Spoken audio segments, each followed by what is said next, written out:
He stood alone in the dirt yard with his father's revolver still smoking in his hand. He had just fired one round straight up into the Montana sky and shouted three words at God. Please send someone. He did not know that 400 miles away, the answer to that prayer was already walking toward him across half a continent, and that in 2 days a freight wagon would come roaring into his yard carrying a woman he had never asked for, a letter he had never written, and a secret that would change everything. Let me take you back to the cabin on the slope of the Bitterroots and tell you the story from the beginning. The single gunshot tore through the Montana evening like a blade through silk. Every bird within a mile lifted from the pines in a panicked rush of wings, scattering against the sky that was bleeding from gold to copper to the deep wounded purple of dusk. The echo rolled across the valley, struck the granite walls of the Bitterroot Mountains, and came rolling back. Changed somehow softer, more like a question than an answer, a man stood alone in the dirt yard of a log cabin 4,000 feet above the world. The revolver in his right hand was still pointed at the heavens. A thin ribbon of gun smoke curled from the barrel into the cold October air and disappeared into nothing the way prayers sometimes do. His name was Holden Ashbury. He was 28 years old, and he had just shouted at God. He had not meant to shout. He had meant to whisper the way a man whispers to a wife in the dark, the way his father used to whisper to his mother when he thought no one else was listening. But the silence on this mountain had grown so thick over the past 5 years that whispers got swallowed up before they could reach the sky. And so Holden Ashbury had pulled his father's old Colt from its peg above the fireplace, walked out into the yard, pointed the barrel at the first cold star of evening, and fired one round straight into eternity. And then he had said the words, just 3 of them, just enough. Please, send someone.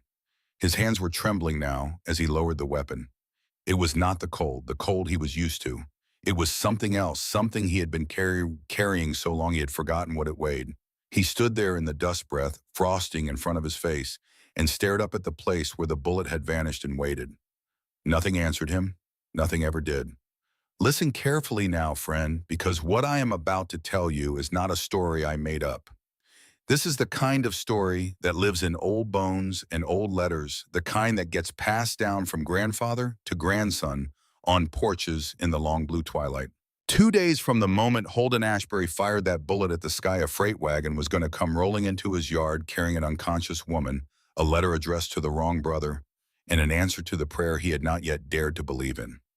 And from the moment he lifted her down from that wagon bed and carried her across his threshold, nothing in his life would ever be the same again. Before we go any further, if you are new here, take a moment and tap the subscribe button. I share frontier stories like this one every week. And do me a small kindness. Drop a comment below and tell me where you are listening from tonight. The mountains, the highway, your kitchen table after supper, your workshop in the garage. I want to know who is out there in the dark with me listening. Now let me take you back to the cabin on the slope of the Bitterroots, back to the brothers who built it, back to the silence that almost killed a man before a stranger arrived to save him. The Ashbury Ranch sat at 4,000 feet on the western side of the Bitterroot Mountains, 15 miles of switchback road above the nearest town. The town was called Elkhorn, a dusty stitch of buildings clinging to the floor of a narrow valley, and it might as well have been on the other side of the world. The road that climbed up to the Ashbury place, crossed the creek 7 times, threaded itself through stands of ponderosa pines so thick the sun came through in long pale shafts like the inside of a cathedral, and ended finally at a wide clearing where 3 men had built themselves a kingdom out of nothing. The cabin was 5 rooms of hand-split pine and riverstone. Holden had cut every log himself. The barn could shelter 6 horses through the worst of winter. The fence line stretched for miles across terrain so rough that every post had been driven into the granite by the weight of his shoulders, every rail notched by the swing of his axe. 40 head of cattle grazed on the steep meadows above the tree line. There was a smokehouse where venison and elk were cured into sausages that would see them through to spring. There was a root cellar dug into the cold earth. There was a well that one of the brothers had spent 2 summers digging by hand until the water came up sweet and so cold it made your teeth ache. It was the kind of place a man builds when he has decided he does not need anyone else. And it was the kind of place a man becomes when he discovers too late that not needing anyone is a lie a heart tells itself to keep from breaking. The wound that made Holden Ashbury into the man he was had been carved into him 5 winters earlier During the bitter January of 1873, his mother went first. She was a school teacher before she married a woman who could quiet a crying baby and solve a column of arithmetic in the same breath. And she went the way good people sometimes do quietly in the small hours of the morning, with her hand resting on the family Bible. His father followed her 2 weeks later. There was no medical reason for it. The doctor in Elkhorn shrugged and said the heart was a strange organ. But Holden knew the truth. His father had simply decided that a world without his wife was not a world worth staying in, and he had stepped quietly out of it like a man stepping out of a coat at the end of a long day. Holden was 23 when he buried them. The ground was frozen so hard he had to swing the pickaxe for 2 days to open the graves. The blisters on his palms split and froze and split again. His brothers stood watching. The middle brother, Wesson, 20 years old then, had not said a single word the entire time. He just stared into the dark earth with those sharp green eyes of his, like a man staring at a wound that will never fully heal. The youngest Briggs, just 17 at the time, wept openly and without shame, as the youngest always do when they have not yet learned that grief is something you are supposed to swallow. 5 years had passed since that winter. 5 years of Holden carrying everything, the weight of two younger brothers who needed feeding and sheltering and guiding into manhood, the weight of a homestead that demanded constant labor just to keep from falling apart, the weight of every decision no one else could make, and the heaviest weight of all, the one no man could see, the one that pressed down on his chest in the small hours when sleep would not come, the loneliness. The bone-deep soul, grinding loneliness of a man who had built his world to need no one, and then woken up one morning to discover that needing no one and wanting no one were two very different things. A man keeps his word, his father had told him once. But Holden Ashbury had never had anyone to make promises to except himself. The door of the cabin creaked open behind him as he stood in the yard with a smoking revolver. He did not turn around. He did not have to. He could feel his middle brother in the doorway without needing to look. Wesson Ashbury did not say anything. He never did unless words were absolutely necessary, and they almost never were. He just stood there in the doorway with the lamplight from the cabin spilling around his shoulders, watching Holden the way he watched everything. Carefully, quietly. Wesson was 25 now, tall like his older brother, but lean, where Holden was broad-built for stealth and endurance rather than brute strength. His green eyes missed nothing. The forest had taught him how to listen, and the years after their parents died had taught him how to be still.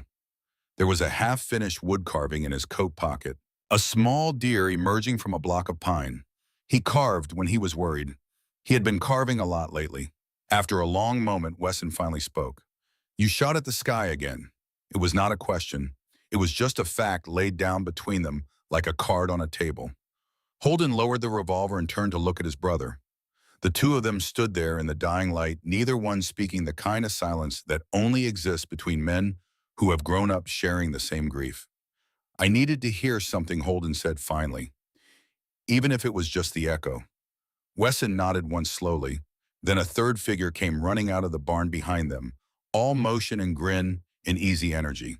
Briggs Ashbury was 22 now. Tall like his brothers, 6'1", but with auburn hair the color of rusted iron, and the warm amber eyes of a young man who had decided long ago that the world was on balance a place worth smiling at. He was the sunshine in a house full of shadows. He was the one who named the horses. He was the one who could break a wild Mustang with patience instead of force. He was the one who 6 weeks ago had done something so quietly reckless that none of them yet knew it was about to change everything. "Star nearly jumped clean over the corral fence," Briggs said, jogging up to them. "You keep firing that thing, and she is going to learn to fly." Then he saw Holden's face, and the grin softened, and he laid one hand on his older brother's shoulder. It was an easy gesture, the kind of casual touch that only the youngest could get away with in a house this guarded. "You need sleep, Holden. You look like a man who has been dragged behind a wagon." Holden did not answer. He simply walked past his brothers, hung the Colt back on its peg above the fireplace, and lowered himself into the rocking chair their father had built by hand from mountain ash. The fire was burning low. He stared into it. Outside the cabin walls, the last light of October bled out of the sky, and the snow-capped peaks of the Bitterroots burned amber, and then faded to a deep coal blue, and then went black against the rising stars. What Holden did not know was this, what he could not have known. While he sat there staring into the dying fire, an answer to the prayer he had just shouted at the sky was sitting on a rattling stagecoach 400 miles to the east, clutching a small carpet bag in her lap and trying to keep herself from being sick. She was 22 years old. She had $4 to her name. There was a letter folded inside the bodice of her dress, a letter that had crossed half a continent to find her and would now cross the rest of it to bring her here. And somewhere on the long road between Boston and Montana, this young woman had begun to understand that the life she was running toward might be the only thing standing between her and a life she would not survive. But before we get to her, you need to know about the letter. And to know about the letter, you need to know what Briggs Ashbury did in the second week of September 1878 without telling a single soul. 6 weeks before Holden fired that bullet at the sky, the youngest Ashbury brother had walked into the post office in Elkhorn with an envelope in his coat pocket. The envelope was addressed to a newspaper in Boston, Massachusetts. Inside was a letter responding to an advertisement in the matrimonial section, the kind of advertisement that men in the Western Territories sometimes placed when there were no women within 100 miles, and a man got tired of his own cooking and his own thoughts and his own face in the shaving mirror. But the letter Briggs had written was different from the usual sort. He was not looking for a wife for himself. He was 22 years old and in no particular hurry, and besides, he had his eye on a red-haired girl in town named Maribel Donnelly, the blacksmith's daughter, though he had not yet worked up the courage to do anything about it. No, Briggs was looking for a wife for someone else. He was looking for a wife for Holden. He had watched his older brother's loneliness eating him alive for 5 long years. He had seen the way Holden carried the weight of all of them without ever asking for help.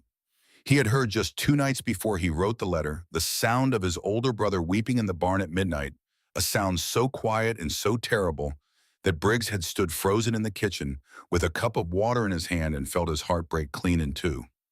Holden would never write such a letter himself, too proud, too stubborn, too afraid that hope once spoken aloud would be taken away from him like everything else had been. So Briggs had written it for him. The letter had been honest. He had used his own name because that was the only name he could legally sign. He had described the ranch as it was not as a paradise. "I will not promise you an easy life," the letter said. "Montana winters can kill a man and a woman both, and a homestead in the mountains is no tea parlor. But I will promise you truth. I will promise you respect. I will promise you a place where you will never have to pretend to be something you are not. If that is good enough for you, then you are good enough for us," he had told no one. Not Holden, who would have torn the letter to pieces. He had told only one person late one night when Holden was already asleep upstairs and the fire had burned down to coals. He had sat across from Wesson at the kitchen table and laid the whole plan out, his voice low, his hands shaking just slightly. Wesson had listened without interrupting, his fingers still moving in their slow, steady rhythm as he cleaned the barrel of his rifle. When Briggs finished, Wesson was silent for a long time, the kind of silence that from anyone else would have been uncomfortable. From Wesson, it was just the sound of a man thinking carefully. "Holden will lose his mind," Wesson said finally. "I know." Another silence, then quieter. "But you are right. He needs this." And that was all. Wesson had agreed to keep the secret, because if Holden found out before the woman arrived, he would write a cancellation letter so fast the ink would not have time to dry. The 2 younger brothers had shaken hands across the table in the lamplight, and they had waited. 3 weeks later, a reply had come back from Boston. The handwriting on the envelope was small and neat and feminine. The paper inside smelled faintly of lavender. The woman who had written it was named Cordelia Vance. She was 22 years old. And the letter she had sent was so honest, so intelligent, so quietly desperate, without ever quite saying so, that Briggs had read it 3 times in the back of the post office before he finally folded it up and walked home with the strangest feeling in his chest. The feeling that he had just done something far larger than he understood. He still had not told Holden. Now let me bring you to Cordelia. The stagecoach was rattling westward across the high plains of Dakota Territory when she first allowed herself to consider the possibility that she had made a terrible mistake. The wheels jolted over a rut and she nearly bit her tongue.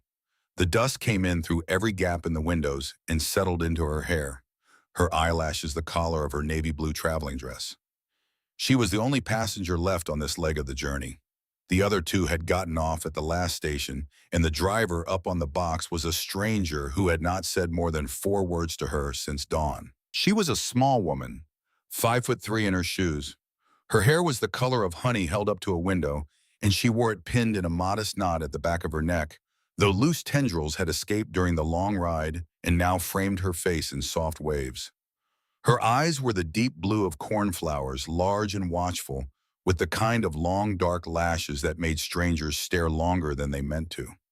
She had a heart-shaped face and a small, straight nose, and a mouth that might have been pretty if it had not been pressed tightly closed against the dust and the worry and the knowledge that she had $4 left in her purse and nowhere to go but forward. Her name was Cordelia Vance, and she was a mail-order bride. She had not always been one. 3 years ago, she had been the daughter of a Boston bookseller and a piano teacher, an only child raised in a narrow brownstone on a quiet street with shelves of books in every room and the smell of her father's pipe tobacco in the curtains. Her mother had taught her to read music. Her father had taught her Latin and Greek and how to recognize a first edition by the way the binding was stitched. They had been a small, quiet, deeply contented family. And then in the autumn of her 19th year, the fever had come through the city, and within 10 days, both her parents were dead, and Cordelia Vance had been left alone in a world that suddenly had no soft places in it. The bookshop was sold to pay her father's debts. The brownstone went next. By the end of that winter, she had nothing but a small inheritance, 2 trunks of clothes, her mother's wedding ring on a chain around her neck, and one distant aunt out west whom she had never met. She had taken a position as a governess to keep from starving. The position was with the family of a wealthy shipping magnate named Pemberton, whose 3 young children needed instruction in French and music and proper manners. The Pembertons lived in a great house on Beacon Hill. They paid her a fair wage. They treated her at first with cool but adequate kindness. And then the eldest son had decided he wanted her. His name was Thaddeus Pemberton. He was 30 years old, Harvard-educated, the heir to his father's shipping empire, and the kind of man who had never in his entire life been told no by anyone who mattered. He was tall, 6 feet, with black hair. He wore slicked back from a high forehead and gray eyes that held the temperature of a January creek. He was in his own polished way handsome. He was also the loneliest kind of man, though he himself did not know it. He had been raised by a father who treated love the way a banker treats a ledger: debit and credit, investment and return. Provide for a thing and you own it. Thaddeus had learned this lesson at his father's knee, and he had never thought to question it because no one in his entire life had ever shown him there might be another way. He decided he wanted Cordelia the way he might have decided he wanted a particular painting for his study. She was beautiful. She was educated. She would look well at the head of his table. He arranged the engagement without once asking her opinion, because in his world, opinions were something women might be permitted to have in private, but never in matters of consequence. When his mother announced the engagement at a Sunday dinner, Cordelia heard the news at the same moment the rest of the household did, with a fork halfway to her mouth and her face going slowly pale. She tried at first to be grateful. She told herself that gratitude was a kind of love, that safety was a kind of love, that perhaps the warmth she did not feel for Thaddeus would come in time. But the closer the wedding crept, the clearer it became that Thaddeus did not want a wife at all. He wanted a possession. He wanted a beautiful object that would smile and nod and never have an opinion about anything that mattered. And Cordelia Vance, whatever else she was not an object. 2 months before the wedding, on a cold February evening, she walked into the Pemberton library and broke the engagement. The family erupted. Ungrateful, they called her. Selfish. A foolish girl who did not understand the gift she was being offered. Mrs. Pemberton wept into her handkerchief and demanded to know what was wrong with her son. The younger children stared at Cordelia with confused, frightened eyes. But the worst reaction, the one that would haunt her for months afterward, was Thaddeus himself. He did not shout. He did not weep. He simply looked at her across the library, his gray eyes flat and unblinking, and said one sentence in a voice so quiet she had to lean forward to hear it. "No one walks out of my life until I say so, Cordelia. You will regret this." That was the moment she understood that her life in Boston was over. She used the last of her parents' small inheritance to buy a stagecoach ticket west. She answered the only mail-order bride advertisement she could find in the back of a respectable matrimonial newspaper. She wrote her letter to a man named Briggs Ashbury in Montana Territory, a man whose words on the page had felt strangely honest in a city that had taught her to trust no one. And she ran, not just from Thaddeus, from the version of herself that Boston had been trying to make her into, from the small, obedient creature with the closed mouth and the lowered eyes, who would have spent the rest of her life serving tea in a house full of people who saw her as furniture. What she did not know as the stagecoach rattled westward through the dust of the Dakota plains was that Thaddeus Pemberton had not let her go. He had simply waited. He had hired men, and those men were already moving west. But the first thing that nearly killed her was not Thaddeus. It was her own foolishness and the Montana sun. The stagecoach broke an axle 15 miles east of Elkhorn. The driver climbed down, examined the splintered wood, swore softly, and delivered the verdict. A day at least to make repairs, maybe two. They would have to wait for help. Cordelia looked out at the empty road. The October sun was directly overhead, white and merciless. The driver was already busy unhitching the horses. She thought of her $4. She thought of how already behind schedule she already was. She thought of Briggs Ashbury, the kind stranger whose letter she carried, who would be waiting in Elkhorn and would assume she had decided not to come if she did not arrive on time. She thought of how walking 15 miles in Boston would have meant passing through half a dozen neighborhoods. Surely it could not be so different here. It was the most foolish decision she had ever made in her life. She picked up her small carpet bag, told the driver she would walk on ahead and arrange help from the next station, and she set out alone along the dusty road with her shoes pinching her feet and her heart pounding with a strange kind of stubborn courage. The October heat in Montana is a deceiver. It looks like autumn. It feels like high summer. The air is so dry it pulls the moisture out of you with every breath, and the wind off the high country carries grit that scours the back of your throat. Cordelia walked for 2 hours before her water ran out. She walked another hour with the blisters rising on her heels and bursting against the leather of her city shoes. The landscape that had looked so beautiful from the stagecoach window now looked like a different planet. There was no shade. There was no water. There was no sign of human life in any direction. Just grass and rock and a sky so wide it made her dizzy to look up. By the third hour, her vision was blurring at the edges. By the fourth hour, her legs felt like they belonged to someone else. Her thoughts began to scatter, to come loose from each other like dry leaves coming loose from a branch in a strong wind. She found herself thinking about her mother's piano, about the way the afternoon light had fallen across the keys, about a particular Schubert piece she had never quite mastered. And then somewhere between one step and the next, her legs simply stopped working. She did not so much fall as discover that she was on her knees in the dust without remembering how she had gotten there. The carpet bag tipped over and a small book of poems slid out into the road. She tried to reach for it. Her arm would not obey her. The sky was very blue above her. The wind whispered through the dry grass, and somewhere far away a hawk was crying. It was in that moment, lying half-conscious in the dirt of a road in a country she did not know, with the sun hammering down on her face, that Cordelia Vance did something she had not done since the night her mother died. She prayed. She did not pray in the formal way she had been taught in church. She prayed the way a drowning person reaches for something to hold on to. Her lips barely moved. "Please," she whispered into the dust. "Please, God, just one more chance. Let someone find me. Let me have a place where I belong." And then her eyes closed, and the bright Montana sky went black. Two prayers, two strangers, one standing on a mountaintop shouting his loneliness at the heavens, one lying face down in the dust of a high plains road. Neither one knew the other existed. But the strange thing about prayers, if you have lived long enough to pay attention, is that sometimes they do not get answered the way you expect. Sometimes they get answered the way you needed all along. The man who found her was not a man Cordelia would ever have chosen to put her life in the hands of, and that perhaps is exactly why God sent him. His name was Cobb Whitfield. He was 53 years old. He was a freight driver who hauled supplies from Helena down through the Bitterroot Valley and back again twice a month, the same route, for nearly 20 years. He was a widower. His wife had died of consumption a long time ago, and he had never remarried.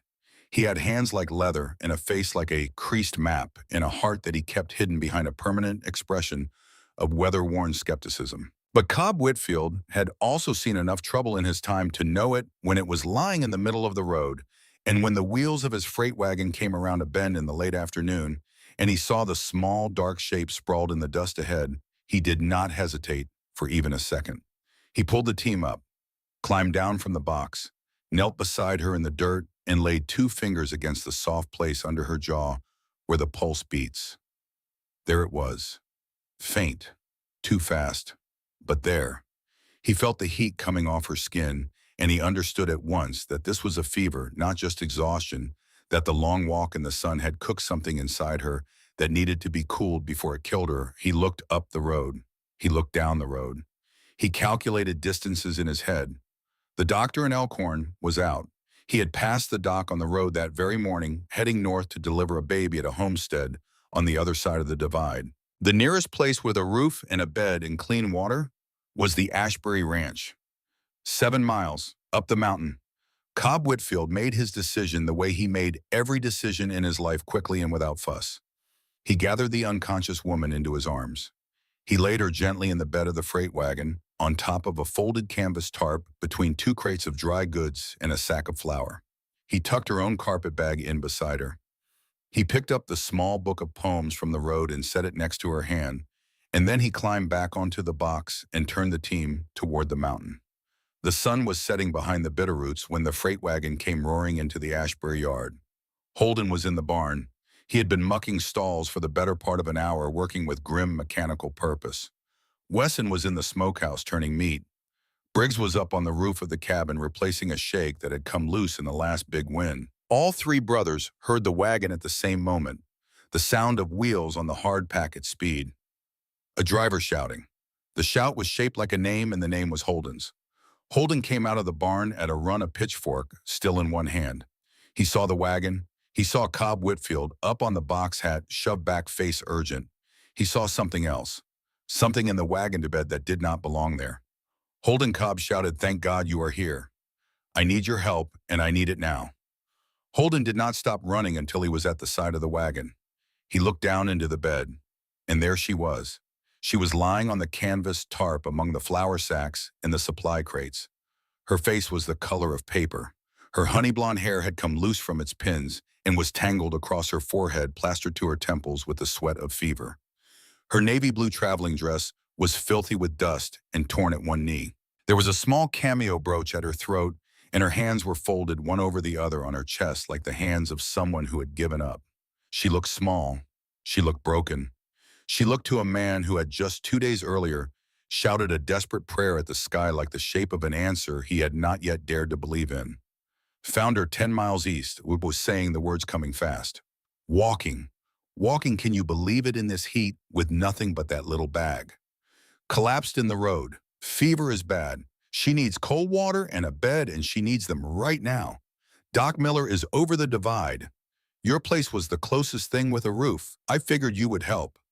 Holden was already climbing into the wagon bed. He did not waste a single second on words. He slid one arm beneath her shoulders and the other beneath her knees, and he lifted her, and she was lighter than he had expected. Or perhaps the urgency made her seem so. He could feel the heat of her fever burning right through the fabric of her dress. Her head fell against his shoulder as he lifted her, and her breath was so shallow he could barely feel it on his neck. Wesson had appeared from the smokehouse and was already moving toward the cabin door, holding it open.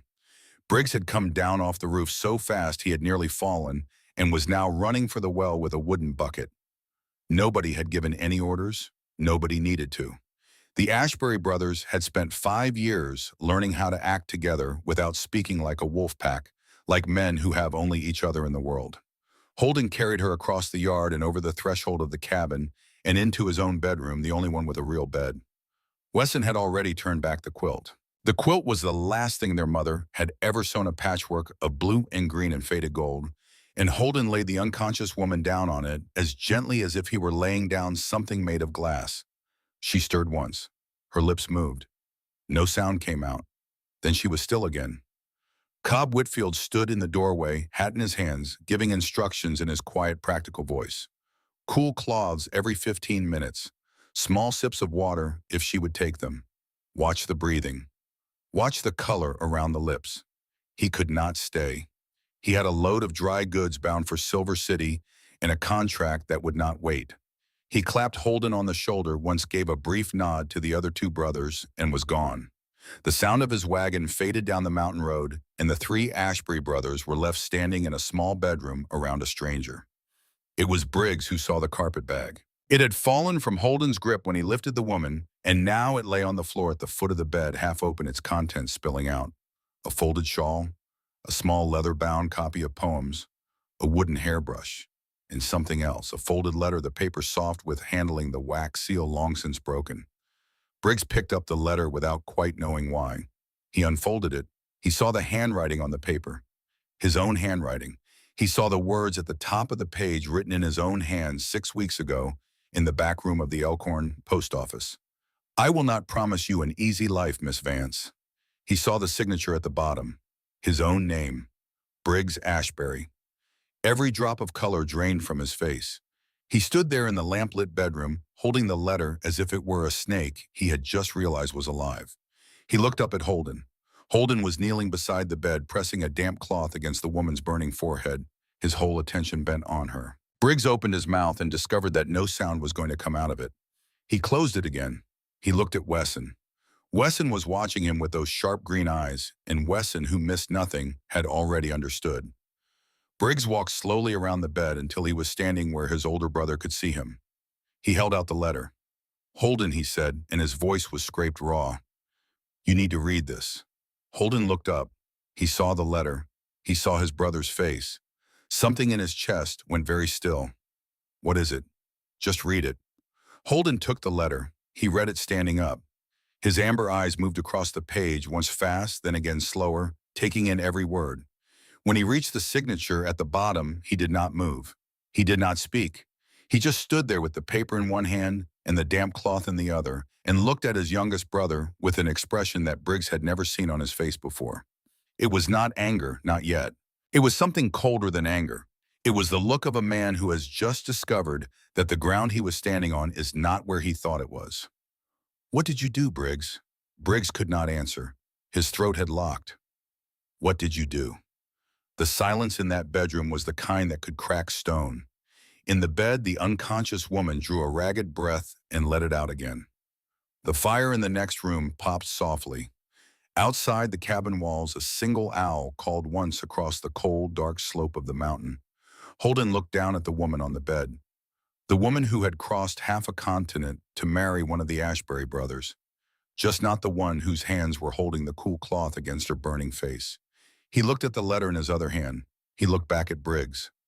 "We will talk about this," Holden said, and his voice was very quiet, very controlled, like a voice that promises a storm has not yet arrived but is on its way. "We will talk about this, but not now." He folded the letter once and handed it to Wesson without looking at him. He wrung the cloth out fresh in the basin of Cold Creek, water on the bedside table. He laid it across the woman's forehead. He pulled the wooden chair from the corner of the room and set it beside the bed. He lowered himself into it, and he began the vigil that would last for the next 3 days. Wesson and Briggs stood in the doorway watching their oldest brother for a long moment. Then Wesson put a hand on Briggs's shoulder and steered him out of the room and closed the door softly behind them. Briggs let himself be steered. He felt as though he had just lit a fuse and was now waiting to see whether the explosion would build a house or burn one down. Inside the bedroom, Holden Ashbury sat in the chair beside the bed of a stranger and watched her breathe. He did not yet know her name. He did not yet know what she was running from. He did not yet know that 2 days earlier he had stood in the yard of his own ranch and shouted a prayer at the sky, and that the woman lying in front of him was the answer to that prayer, just not in the shape he had ever expected an answer to take. What he did know, sitting there in the lamplight, with the cool cloth in one hand and his mother's quilt under the other, was that something inside him had shifted the moment he lifted her down from the freight wagon. Something that had been frozen for 50 long years had begun very quietly to thaw. He did not have a name for the feeling yet. He would not have a name for it for many weeks to come, but the feeling was there, and it would not be put back where it had come from. Outside the cabin, a cold wind began to move down off the high peaks, the first true breath of winter. The Bitterroot stood black against the sky full of stars. And in a town 15 miles away, in a hotel room, he had taken under his own name, a man with slicked black hair and gray eyes the color of January creek water, was unfolding a telegram from his hired investigator and reading the address of the Ashbury Ranch for the very first time. Thaddeus Pemberton smiled. It was not a warm smile. He folded the telegram. He poured himself a glass of brandy from a silver flask.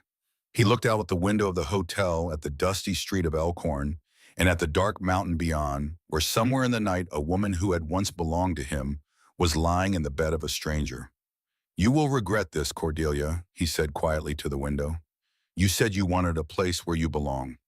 I am going to show you that the only place you belong is where I tell you to be." And in the bedroom of the cabin on the mountain, a tall man with whiskey-colored eyes wrung out a cloth in cold water and laid it once again across the burning forehead of a woman whose name he did not yet know. The fire crackled, the wind pressed against the log walls, and outside the first thin flakes of an early snow began to drift down out of the great, cold, dark, soft, and quiet, and meant for someone in particular who had been waiting a very long time to be found. The fever held her for 2 more days. Holden did not leave the chair beside the bed for any of it, except to walk to the door and accept the cup of strong black coffee Briggs brought him every few hours, or to step outside long enough to splash creek water on his face when his eyelids grew too heavy to lift. He learned the shape of the woman's breathing, the way a man learns the shape of a path he walks every day. He learned the small sounds she made when the fever spiked. He learned the moment when she would shiver beneath the quilt and he would need to bank the fire higher in the front room so the heat would carry down the short hallway to where she lay. Wesson took over every chore on the ranch without being asked. He fed the chickens. He mucked the stalls. He chopped the day's firewood. He walked the perimeter at first light and again at dusk, his sharp green eyes reading the trees, the trail, the soft ground along the creek. For any sign that did not belong, he brought back 2 rabbits one morning and a brace of grouse the next, and he cleaned them on the back porch in silence, and Briggs cooked them down into a thin broth that Holden could try to spoon between the woman's lips when she surfaced enough to swallow. That was Wesson's whim. He did not offer comfort with words. He offered action. Steady, silent, unfailing action. And there was one small thing he did during those 3 days that none of his brothers ever knew about, because he never told them and would not have known how to explain it if asked. Every morning before sunrise, he heated a tin cup of water on the stove until it was just warm enough to wash a face. He carried the cup down the short hallway and set it on the small wooden stool outside the bedroom door. He did this in case the woman, when she finally woke, might want to wash the fever sweat from her face and feel like a person again. He never said a word about it to anyone. He simply did it every single morning like a man leaving wildflowers on a grave he cannot bear to speak of. Briggs cooked. Briggs carried wood. Briggs went to the barn 3 times a day to talk quietly to Star, his favorite mare, because the talking helped him keep his hands from shaking. The guilt was sitting on his chest like a stone. He had brought this woman to his brother's house. He had set this whole thing in motion, and now she might die in the bed of a man whose name she had never even heard. And it would be his fault, and the words to say so would not come. On the second night of the vigil, somewhere in the deep cold hours when even the wind on the mountain seemed to be holding its breath, Cordelia Vance opened her eyes for the first time. The lamp on the bedside table was burning low. The light it cast was the color of old gold. She did not know where she was. She did not remember the road, or the falling, or the hands that had lifted her down from the wagon bed. She knew only that her mouth was very dry and her body felt as if it had been packed in hot sand, and that someone was sitting beside her in the dark. She turned her head on the pillow. Just an inch. There was a man in the chair beside the bed. He was very large. The lamplight caught the side of his face, the strong line of his jaw. The 2-day stubble, the high cheekbone, and one open eye the color of whiskey held up to a candle. He was watching her, not looming over her, not crowding her, just watching as a man watches a fire he is responsible for keeping alive. She tried to speak. Her lips moved. No sound came out. He understood at once. He reached for the cup of cool water on the bedside table with aguar without ever taking his eyes off her face. He cradled the back of her head in his palm, the way a man cradles something fragile he is afraid of breaking, and brought the rim of the cup to her cracked lips. His touch was so unexpectedly careful that for a moment Cordelia forgot to be afraid. She drank. 2 slow swallows. 3. The water was the cleanest thing she had ever tasted in her life. It tasted like a creek that ran straight down off snow. He took the cup away before she could ask for more. A little, he said quietly. His voice was deeper than she had been expecting. Not loud, not soft, just deep the way the lowest note of a church organ is deep. A little now, more in a few minutes. Your body will not know what to do with too much at once. She let her head sink back into the pillow. Her eyes did not leave his face, where she whispered, "My ranch." He said it as though she had asked a normal question on a normal day. About 15 miles outside of Elkhorn, in the Bitterroot Mountains, a freight driver named Cobb Whitfield found you on the road 2 days ago. You had a bad fever. You still do. But it is breaking now. She closed her eyes for a moment. She tried to remember the road. She tried to remember walking. She remembered only the blue of the sky and the cry of a hawk and the strange certainty in the moment before she fell that she was about to die alone in a country where nobody knew her name. Her eyes opened again. Who, she whispered. Holden, he said. Just the one word. He did not give her his last name. He did not give her any of the rest of it. He understood in some quiet, instinctive way that she could not yet hold the weight of more than one word at a time. Holden, she repeated. It came out of her mouth as something halfway between a name and a prayer. Then her eyes drifted shut again, and she was asleep, and her breathing was a little easier than it had been an hour before, and Holden Ashbury sat very still in the chair beside her bed and discovered that he was crying without making any sound at all. The fever broke just before dawn on the third morning. She woke to gray light at the window and the smell of wood smoke and a quiet that was different from any quiet she had ever heard in Boston. There was no rattle of carriages. There was no shouting of vendors in the street. There was only the sound of a fire crackling somewhere in the next room, the low conversation of two men trying to keep their voices down, and outside the window, very far away, the call of an animal she did not recognize. The chair beside the bed was empty. She turned her head and saw a folded square of clean cloth on the small wooden stool just inside the doorway. Beside it, a tin cup of water that was still slightly warm. She did not know yet that Wesson had set it there an hour before sunrise, the way he had set one there every morning of the vigil just in case. She only knew that someone in this house had been thinking of her even while she was unconscious, and that the someone had done it without expecting thanks. She sat up, slowly. Her arms were trembling. She washed her face with the warm water in the clean cloth and felt the fever sweat come away from her skin. She pinned her hair back as best she could with the pins she found tucked into the pocket of her dress, which someone had laid carefully across the foot of the bed. She straightened her collar. She took a long, slow breath, and then on legs that felt like green wood, Cordelia Vance walked out of the bedroom and into the front room of the cabin to meet the men who had saved her life. 3 of them. 3 of them, not one. She stopped in the hallway when she saw them because the math was wrong and her tired brain could not at first make it come out right. Holden was standing at the front window, his back to her, looking out at the gray dawn. She knew it was Holden because of the size of him and because she remembered somewhere under the fog of fever the deep voice and the careful hand on the back of her head. There was another man at the kitchen table, slightly smaller, lean and quiet, with chestnut hair and eyes the color of new spring leaves. And there was a third man crouched at the hearth, feeding kindling to the fire. An auburn-haired young man who looked up as she came into the room and went perfectly white in the face. 3 brothers. She had crossed half a continent to marry one mountain man, and she had arrived to find 3. Holden turned at the sound of her step in the hallway. His eyes found her at once. He did not move. None of the brothers moved. They stood and sat exactly where they were, like men standing very still when a deer steps unexpectedly into a clearing, because any sudden motion will scare the deer back into the trees. "You should be in bed," Holden said. "I should," she agreed, "but I would rather not be." Her voice was thin, but it was steady, and the steadiness in it surprised all 3 of them, including her. Holden gestured slowly at the rocking chair beside the fire, the chair their father had built. She crossed the room and lowered herself into it, and the auburn-haired young man at the hearth scrambled to his feet and pulled a wool blanket from the back of the chair and draped it carefully across her shoulders without quite meeting her eyes. "Thank you," she said softly. He nodded once and stepped back, and his ears were burning red. The lean, quiet brother at the table stood up. He was as tall as Holden, but built differently. He moved with the economy of a hunting dog, no waste in any motion. Wesson, he said, naming himself. He did not offer his hand. He offered only the name and a small, careful nod, and somehow that felt more honest than any handshake she had ever received in Boston. Briggs said, the auburn-haired one, finally finding his voice. The youngest.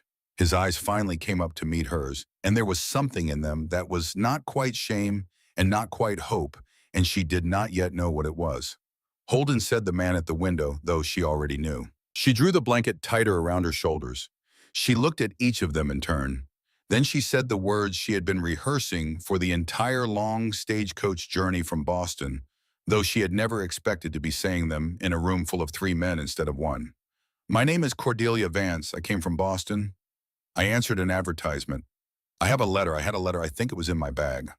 A small movement passed through the room, almost too small to see.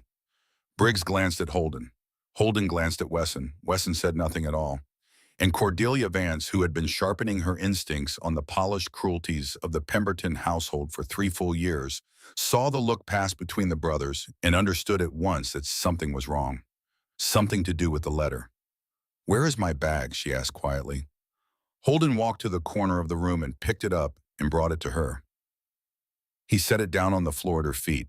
She opened it with hands that still trembled slightly. The shawl was there. The book of poems was there. The wooden hairbrush was there. The letter was on top of everything else, refolded carefully along its original creases, the wax seal long since broken. She lifted the letter. She looked up at the 3 brothers. Which one of you is Briggs Ashbury? She asked. Briggs raised one hand slowly, like a boy raising his hand in a schoolroom when he knows he is in trouble. Then this letter said, Cordelia Vance, holding the paper up between 2 fingers, is from you. Yes, ma'am. She looked at him for a long moment. He was 22 years old. She could see it now in the openness of his face. He was younger than she was. He was younger than the brother at the window, who must be at least 25 or 6. And he was younger by a wide margin than the man who had sat beside her bed for 3 nights and held a cup of water to her lips with hands that had never once trembled. Cordelia Vance was an intelligent woman. She had been an intelligent woman from the time she was 4 years old and had taught herself to read by following her father's finger across the page. The pieces of this thing were already arranging themselves in her mind, and she did not like the shape they were making. Mr. Ashbury, she said to Briggs very calmly. Did you write this letter for yourself? Briggs swallowed. No, ma'am. Holden's head came around very slowly. Wesson at the table did not move at all, but Cordelia saw his hand close very gently around the carving knife that lay beside the half-finished wooden deer in front of him. Not as a threat, as a habit, the way some men reach for a door frame in a strong wind. For who then? Said Cordelia. Briggs's mouth opened and closed. His ears were the color of a new brick. For me, said Holden. The whole room turned. He was still standing at the window. The dawn light was on his face now, and Cordelia saw his expression for the first time in full daylight.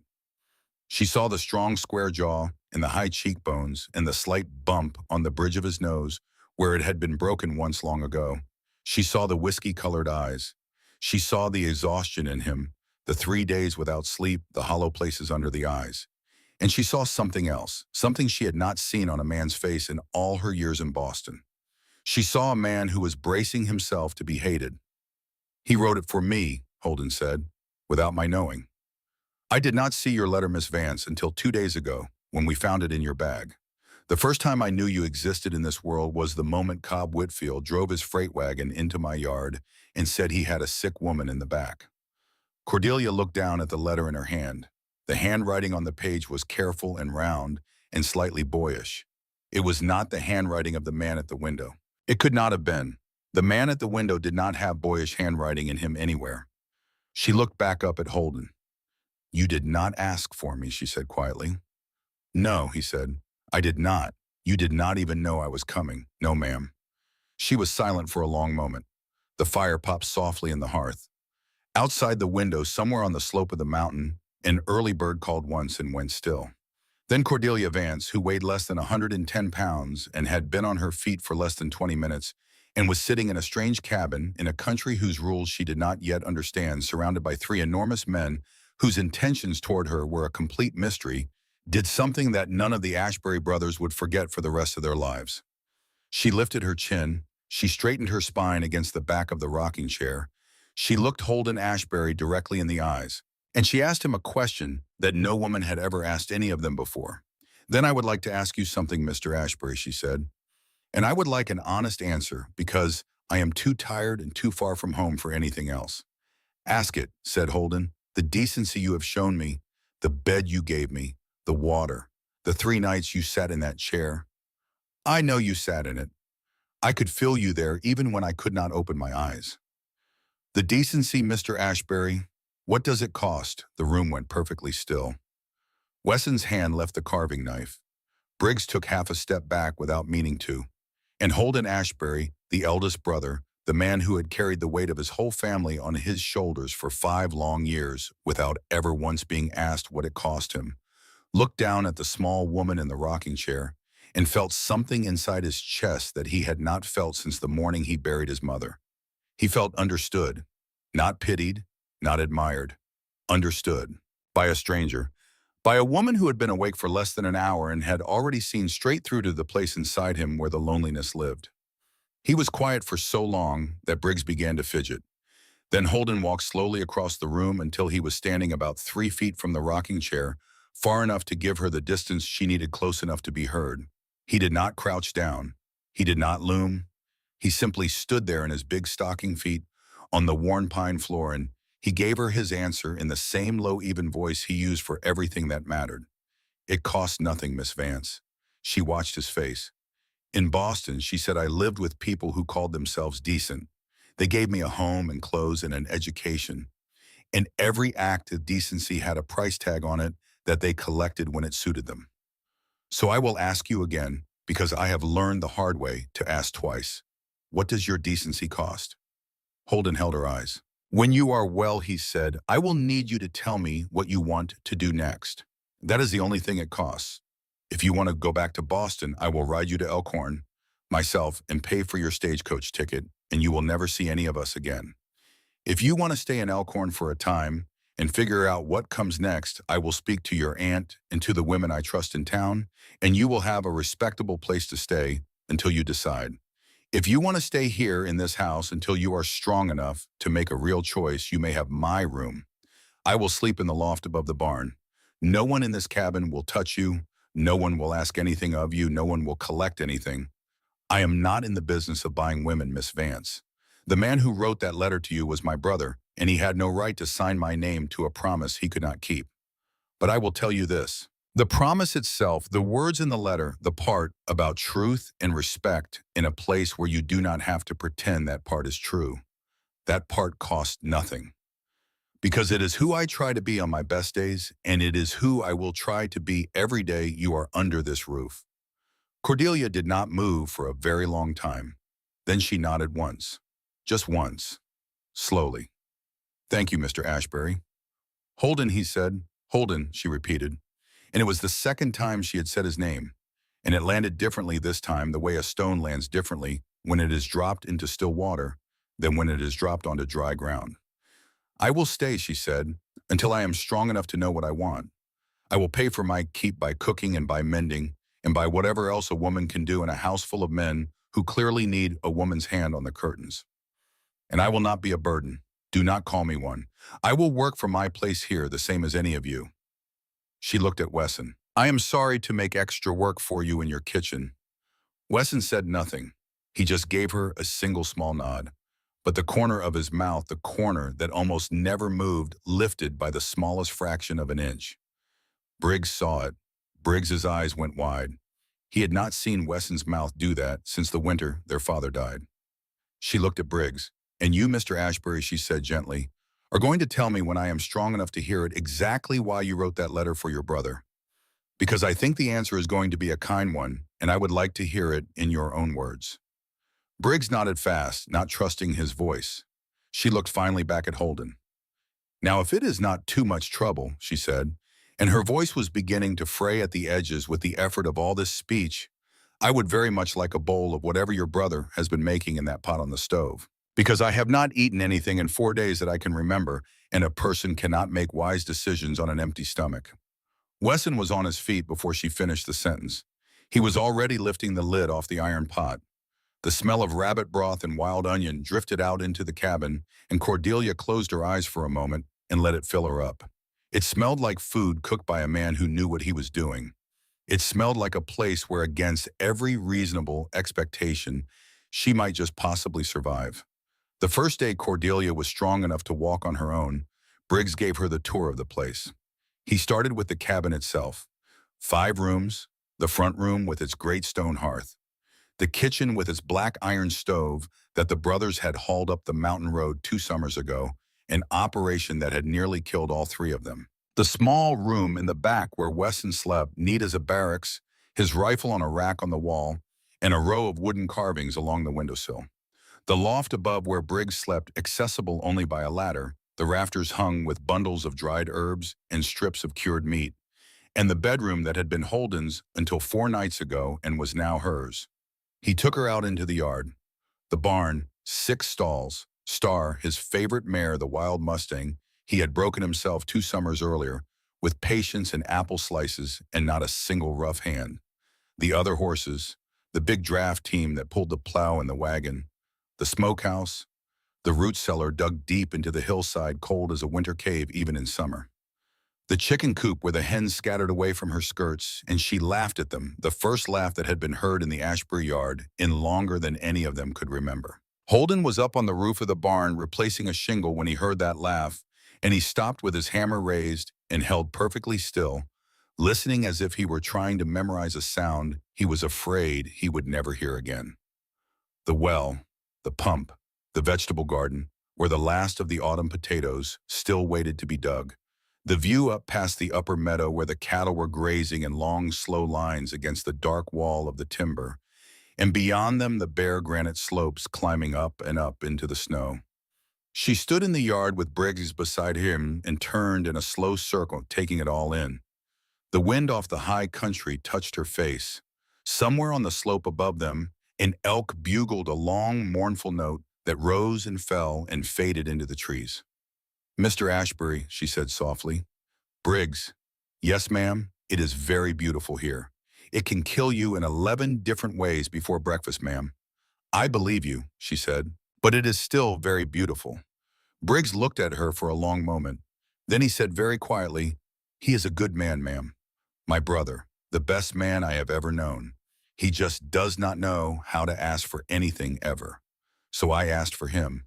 I am sorry I did it the way I did, but I am not sorry I did it." Cordelia Vance turned her face away from him, toward the mountain, so that he would not see what was in her eyes. By the second week, she had begun to learn the rhythms of the place. She rose before the sun the way the brothers did, because the cabin was cold and the fire needed building, and the day did not wait for anyone in country like this. She learned to coax the iron stove into life with kindling and patience. She learned that Holden ground the coffee beans himself in a small stone mortar every morning, and that the smell of that coffee, dark and smoky and faintly bitter, mingled with the smell of pine smoke from the fire, would become from that moment forward, and for the rest of her natural life, the smell she most associated with the word home. She learned to gather eggs from hens that fought her for everyone. She learned to pump water without losing half of it down her sleeve. She learned that creek water in October was cold enough to numb her hands in 15 seconds and clean enough to drink without boiling. She burned the first batch of pancakes she ever made on a wood stove. Briggs ate them anyway. He declared them character building. He ate 4 of them and asked for more. Wesson took 1 bite and chewed it slowly and said very seriously, "You will get the hang of it." And Holden, when she set the plate down in front of him with her face burning red, picked up the blackest pancake on the plate and ate it without a single word and without taking his eyes off her face. And the look in those eyes said more clearly than any sentence ever could that he would have eaten a plate of charcoal if she had been the one to set it in front of him. She taught Briggs to read better in the evenings by lamplight. He could manage simple words, but he was slow, with the harder ones sounding out the syllables the way a boy of 12 might. She used her mother's small leather book of poems as a primer. He sat across the kitchen table from her, with his auburn head bent over the page and his big calloused hands turning each sheet with absurd care, and when he finally read a whole sentence aloud without stumbling, his face lit up with such open delight that Cordelia laughed out loud in pure pleasure. And in the corner of the room, sitting in deep shadow with a piece of pine And his carving knife, Wesson Ashbury was listening too. He never asked for a lesson. He never sat at the table. But Cordelia noticed by the third evening that she had begun leaving the book open at the right page on the corner of the table when she went to bed, and that in the morning the book was always closed again and set carefully back on the shelf. She never said a word about it. Neither did he. Wesson took her into the woods one bright cold afternoon and taught her how to read the ground. He showed her bear tracks in the soft mud, beside the creek, the wide round print of the foot, the long curve of the claws. He showed her the difference between a rattlesnake's belly trail and a bull snake's belly trail. He taught her which sounds in the timber were normal and which sounds meant that something with teeth was watching her. When she asked him how he had learned all of this, he gave her his usual brief answer. "The mountain teaches," he said, "if you live long enough to learn." Holden began to bring her wildflowers. He never said he was bringing them. He never handed them to her. He simply stopped on his way back from the upper meadow each evening and picked whatever was still blooming despite the cold. A few late asters, a sprig of yarrow, a single stem of fireweed gone to silver seed. He carried them home in his weathered, working hand, and he set them on the windowsill of her bedroom while she was busy in the kitchen, and he never once admitted to it. The first morning she found them there, she stood in the middle of the bedroom for a long time looking at the small, bright bundle on the sill and trying to keep her face from doing what it wanted to do. The second morning there were more. The third morning more still. She never asked who had left them. He never said. Briggs noticed by the end of the first week, and Briggs opened his mouth to make a joke about it at supper, and Wesson kicked him so hard under the table that Briggs nearly choked on his stew. Briggs did not say a word. After that, the wildflowers on the windowsill became a quiet, sacred thing in the cabin, the kind of thing all four of them knew about, and none of them mentioned the way you do not point at a doe in the meadow at first light, because the pointing will frighten her into the trees. And in the long blue evenings when the supper dishes were washed and the fire was banked low and the brothers had gone out to the barn for the final check on the animals, Cordelia and Holden began very slowly, very carefully to talk to each other on the porch. The two rocking chairs faced west. The sun went down behind the bitterroots in long, slow waves of amber and rose and deep purple. The first stars came out one by one over the eastern ridge. And Cordelia Vance, the bookseller's daughter from Boston, and Holden Ashbury, the eldest brother of a ranch on a mountain, traded small pieces of themselves into the cooling air, the way two people trade pieces when they are not yet ready to call it what it is. "Tell me about your mother," she said one evening. He told her about the way his mother had read aloud to her three sons every single night by lamplight, even when she was tired, even when she was sick, about the schoolhouse where she had taught before she married, about the songs she used to sing in the kitchen when she did not know anyone was listening. "Tell me about your father," he said another evening. She told him about the bookshop on the narrow Boston street, about the smell of pipe tobacco in the curtains, about the small peppermint candies he had kept in the pocket of his vest and given to her one at a time as a reward when she finished her Latin lessons. They did not touch. They did not speak of the future. They did not speak of the letter, or of Briggs, or of Boston. They just sat side by side in the cooling October dark and watched the mountains turn from gold to blue to black, and they breathed the same air and very slowly, in the way two careful animals approach each other across an open meadow, they began to trust the air between them.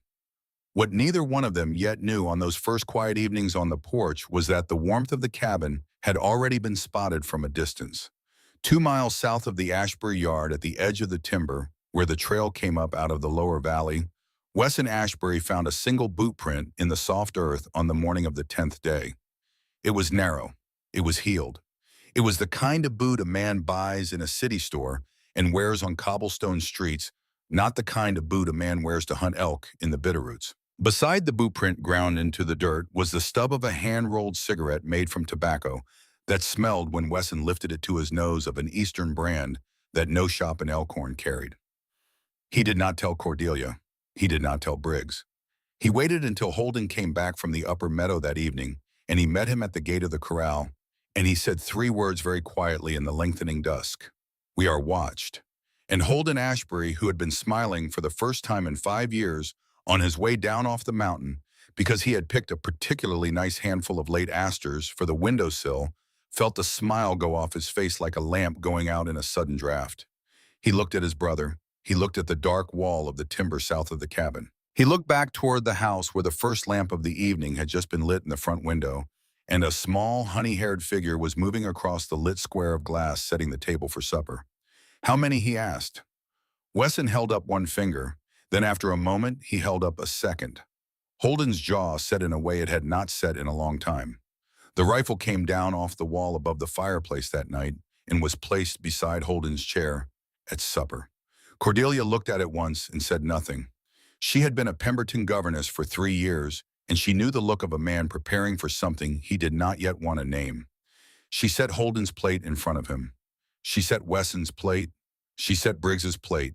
She sat down across from Holden in the place that had become hers without anyone ever quite saying so, and she folded her small hands in her lap and bowed her head. And in a voice so quiet only Holden could hear it, she said grace over the food. Lord, she said, thank you for this meal and for this roof and for the hands that built it. And please watch over the men at this table. Amen. Holden did not say amen back. Holden Ashbury said nothing at all.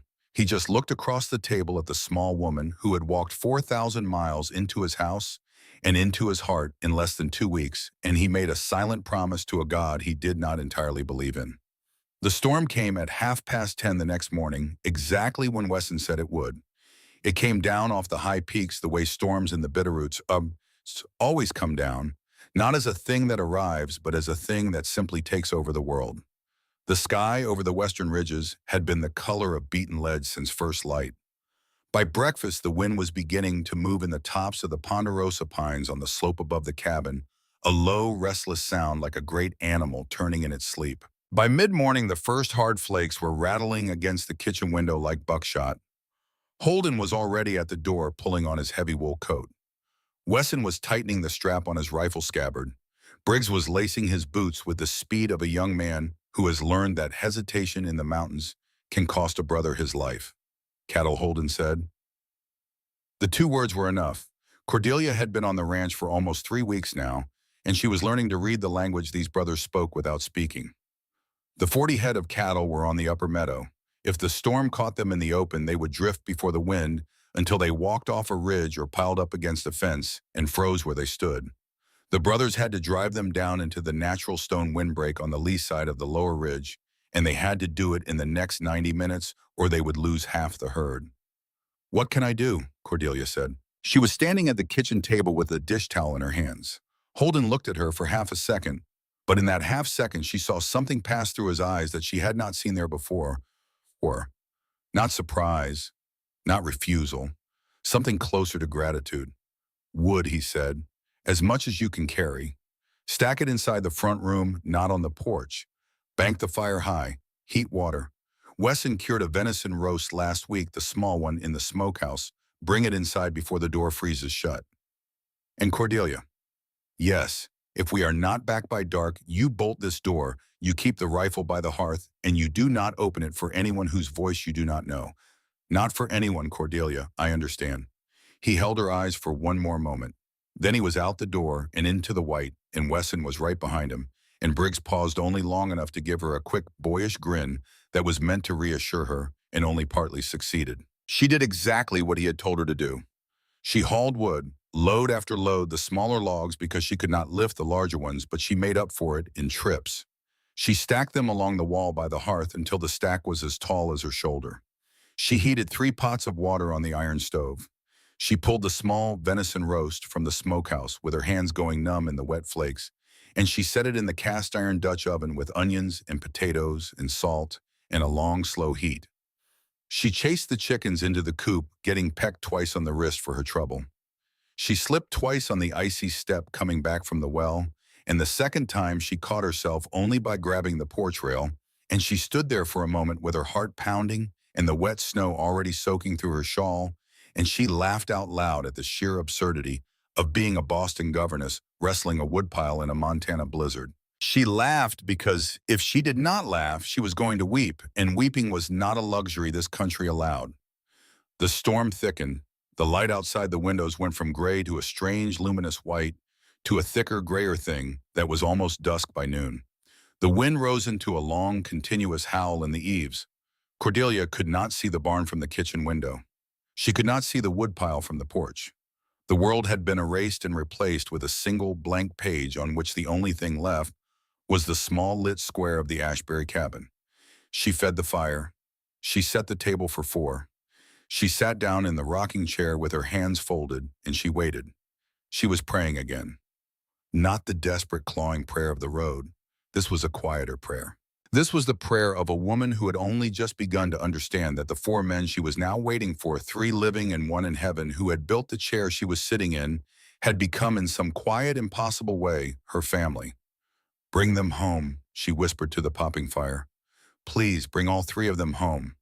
They came back at 2:15 in the afternoon. She heard the boots stamping snow off on the front porch and had the door open before the first knock.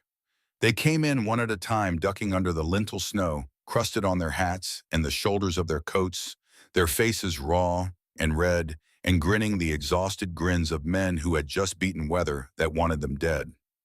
Holden first, then Wesson, who clapped his older brother once on the back as he came through the door, the closest thing to celebration Wesson Ashbury would ever allow himself. Then Briggs, who saw Cordelia standing in the firelight with her face full of relief, and threw both arms around her without thinking, and lifted her clean off the floor in a great frozen wet hug that smelled of pine and wood smoke and weather. And Cordelia laughed against the icy collar of his coat and said, "Put me down, you ridiculous boy. You are getting snow all over the rug." He set her down. He was already turning red around the ears. Holden was watching the whole thing from the doorway with an expression on his face that Cordelia did not quite understand. He looked away the moment her eyes found his. "The cattle," she said. "All of them," Holden said. "Behind the windbreak. We lost a heifer to a broken leg on the way down, that is all. The rest are alive." "Then come and eat," she said. They came to the table. They ate the way men eat after they have been moved by something that almost killed them. Slowly at first, then faster. Then with the grateful, focused attention of men who have remembered that they are mortal. The cabin was warm. The fire was high. The wind howled outside, but it could not get in. And Cordelia Vance sitting at the head of that table, because none of the brothers would sit there, and someone had to watch her three mountain men shovel down stew and tear chunks off the loaf of bread she had finally figured out how to bake on the second try, and she felt something settle inside her chest that she had not felt since the night her mother died. It was the feeling of being inside, not just inside walls, inside a circle, inside a place where she belonged. Wesson set down his spoon halfway through his second bowl. He looked across the table at her with those sharp green eyes. "Good stew," he said. It was the longest sentence Wesson Ashbury had spoken to her since the morning she had first walked out of the bedroom on shaking legs. Briggs nearly knocked his cup over. Holden, at the end of the table, lifted his eyes to her face and said nothing. But the look in those eyes said more than any sentence in any of her father's books had ever said. It said, "You belong here." It said, "I am glad you are here." It said, "I do not know what I am going to do about this feeling in my chest, but I know I am not going to fight it anymore." The peace of that afternoon was the last full peace they would have for a long time. 3 days after the storm cleared, Cordelia walked out to the chicken coop alone in the bright, cold morning to gather eggs. The snow was knee-deep across the yard, but Briggs had shoveled a path from the porch to the coop and from the coop to the barn. The sky was a deep, flawless blue. Her breath made small white clouds in front of her face. She was not thinking about bears. The black bear came around the corner of the woodshed 20 feet from her, drawn by the smell of the chicken feed in her apron. Cordelia froze. It was a young black bear, half-grown, more curious than dangerous. But to her eye, the animal in front of her was the size of a wagon. Her legs locked. Her hands fell open. The empty egg basket hit the snow with a small, soft thump. The bear lifted its head. It took one heavy step forward. Holden came around the corner of the barn at exactly that moment. He had been splitting kindling on the far side of the barn. He had heard the soft thump of the basket hitting the snow. He had not heard her cry out because she had not been able to cry out, and the silence of her had been worse than any scream. He had dropped his axe and come around the corner at a run, and now he saw the bear, and he saw Cordelia, and he understood the geometry of the next 10 seconds in the way a man understands the geometry when his whole heart is at stake. He did not draw the revolver on his belt. He did something stranger. He stepped between her and the bear. He raised both arms to their full enormous span, and he pulled himself up to his full height of 6 foot 5 inches, and he opened his mouth and he made a sound that came up out of him from a place deeper than his lungs. It was not a shout. It was not a roar. It was the noise the mountain itself might make if you hit it with a hammer. It came rolling out of his chest in one great wall of sound, and the young black bear took one long look at Holden Ashbury, wheeled around on his hind legs, and bolted back into the timber so fast its paws sprayed snow. The yard went silent. Holden lowered his arms slowly. He turned. Cordelia was still standing in exactly the same place. The empty basket was at her feet. Her face was the color of the snow around her boots. Her hands were trembling. She was beyond crying. She was simply looking up at him with her cornflower blue eyes wide as a child's, and her chest was rising and falling in fast, small breaths. He took 2 steps forward and put one weathered, working hand on her shoulder. "Are you all right?" She nodded. She tried to speak. No sound came out. She nodded again. He left his hand on her shoulder. The weight of it, the warmth of it, through the wool of her shawl was the only solid thing in the entire world. She lifted her own small hand and laid it over the back of his hand without thinking, without planning, without any of the careful Boston manners she had been taught from the cradle. She just laid her hand over his and held on. Their faces were inches apart. He had not meant to be standing this close. She had not meant to be looking up at him. The morning was very cold and very bright and very still, and in that stillness, Holden Ashbury looked down at the woman in front of him and felt the last frozen place in his chest break clean open. "I am all right," she said, finally finding her voice. "Because of you." He pulled his hand back as if her shoulder had burned him.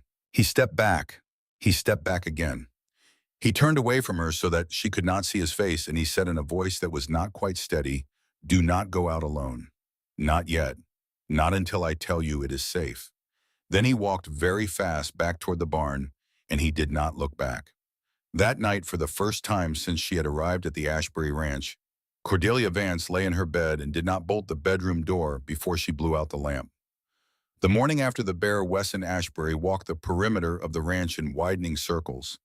He found what he was looking for half a mile south of the cabin in a stand of young pines on a ridge that overlooked the trail.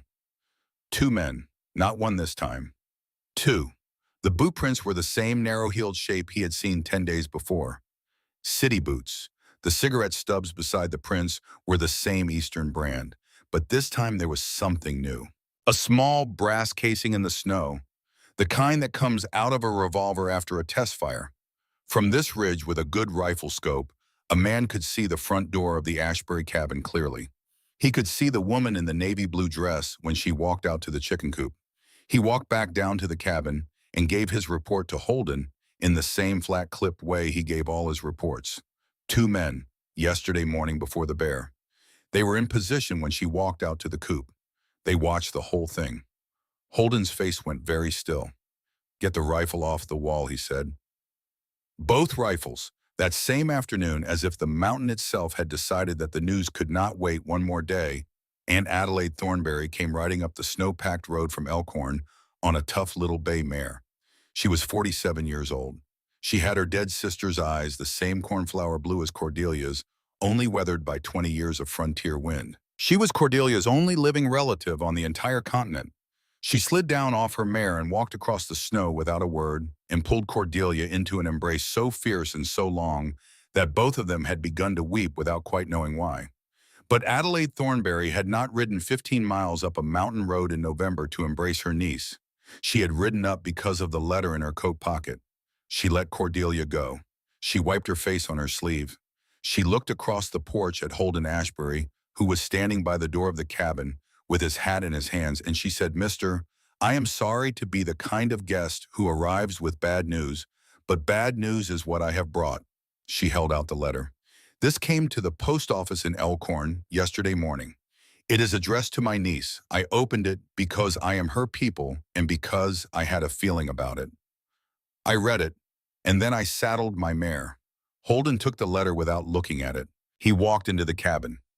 Cordelia followed. Wesson and Briggs came in behind them. Holden set the letter on the kitchen table. He unfolded it. He read it once in silence. Then he handed it to Cordelia. The handwriting was small and precise and elegant. The paper was thick and expensive.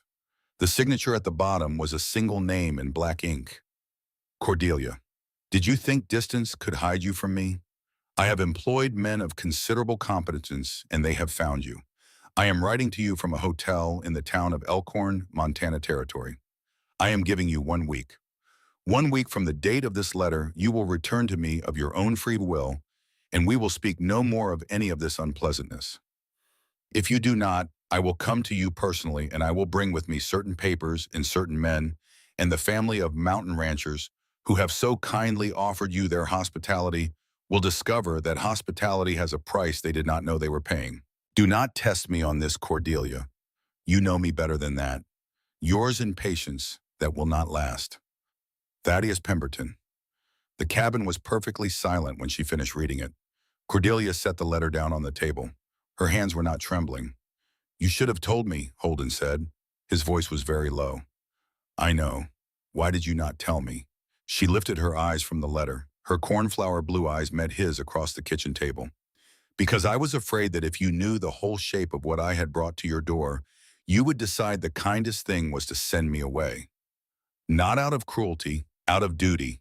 You would have decided that the safest thing for everyone in this house was to remove the danger. And the danger is me. Holden Ashbury took 2 slow steps around the corner of the kitchen table until he was standing in front of Cordelia. He looked down at her. You are not the danger, Cordelia. I came with the danger. You came with a head, or you did not write, and a husband you did not choose, he said.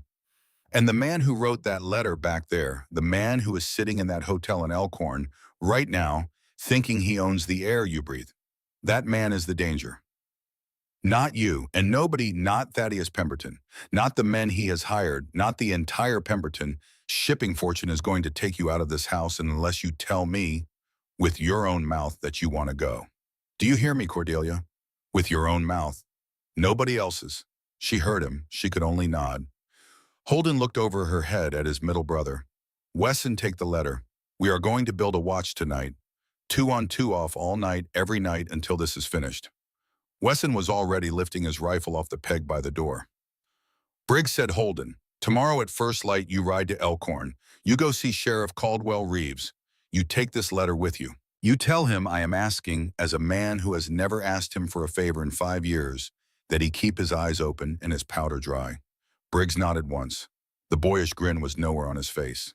Aunt Adelaide said, Holden, I am asking you to stay the night here with us.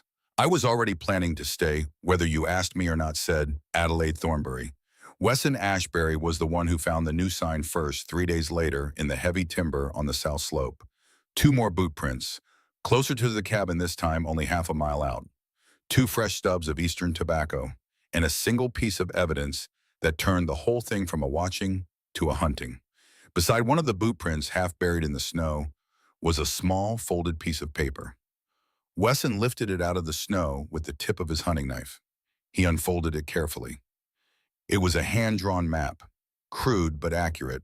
The cabin, the barn, the path Cordelia took to the chicken coop. An arrow drawn in pencil pointing at her bedroom window from the south ridge, and 3 numbers written beside the arrow that any hunting man would recognize as the range in yards from the ridge to the window. Wesson Ashbury knelt in the snow with the map in his hand, and his sharp green eyes went very flat and very cold. He folded the map. He put it in his pocket. He walked back down toward the ranch with his rifle held low and ready.